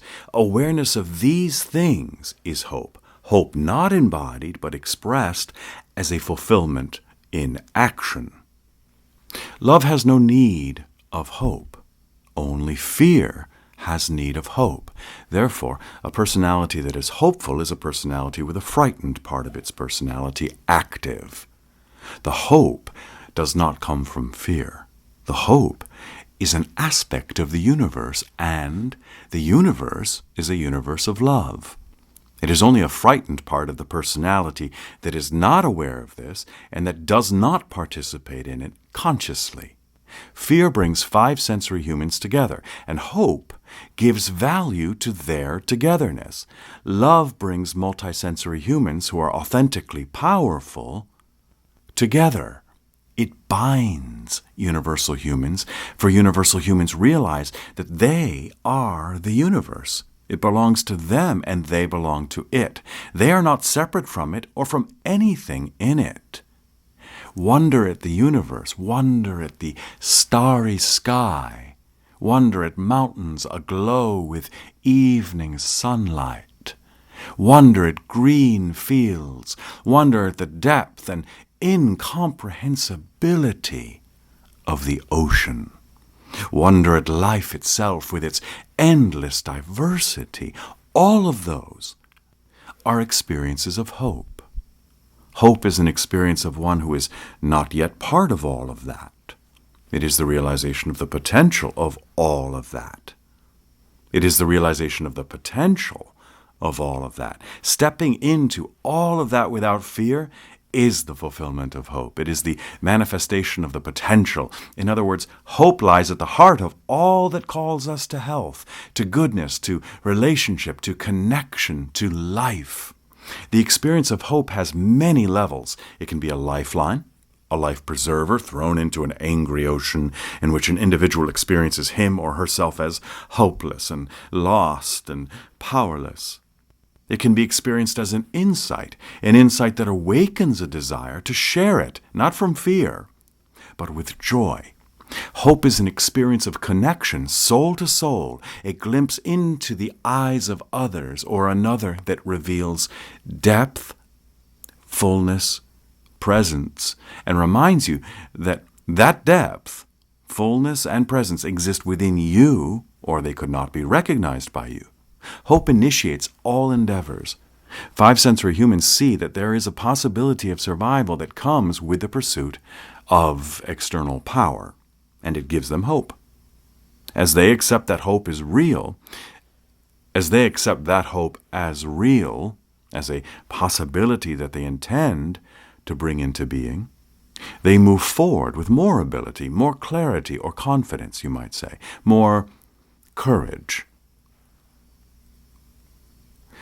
Hope inspires courage. Hope in the goodness of others, hope in the goodness of yourself. The experience of these things removes the need for hope and brings your life into new realms of experience, insight, and understanding. Hope initiates the inquiry into authentic power for multisensory humans. The development of authentic power is continually inspired by hope. Then, as multisensory humans begin to experience authentic power, that experience itself draws them to it. You can think of hope as a small ball of snow beginning to roll downward over the surface of a snow-covered mountain. As it rolls, it skims along the surface of the snow, bouncing, gaining speed, until it impacts the snow enough to begin to accumulate more snow to it. When that happens, it grows, and with each impact on the surface of the snow, it grows in size, and its downward movement accelerates. This metaphor has its limits, but the products of hope have no limits. Hope is an experiential connector to the limitlessness of the universe. Hope is insight into the compassionate nature and wisdom of the universe. As you become that, compassion and wisdom replace hope for compassion and wisdom. Joy, meaning, and purpose replace hope for those things. That is the path that humankind is on. That is the path of evolution. Evolution could not and would not occur without hope. Hope is more than a thought, is more than a feeling, It is an energy. It is the energy that initiates evolution. Evolution itself is the growing body of hope. Cells do not think or feel, yet they are not without consciousness.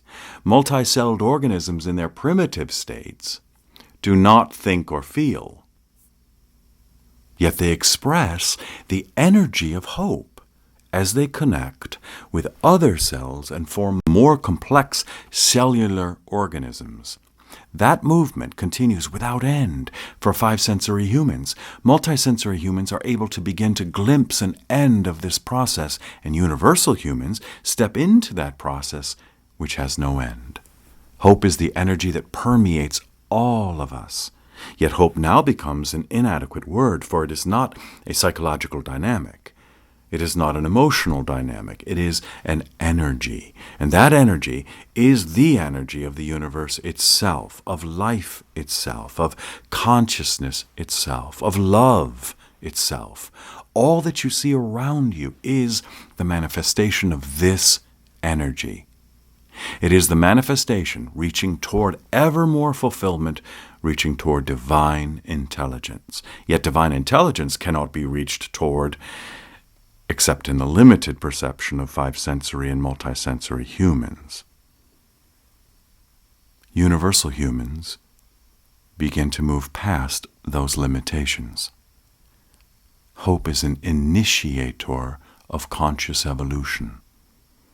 Hope is the initiator of star systems and galaxies. Not that star systems and galaxies are hopeful. They themselves express the energy, the expansive, ever-including, ever-expanding, ever-fulfilling energy that is at the heart of life and consciousness and love and the universe itself. That is what humans, five-sensory, multisensory, and universal, call hope.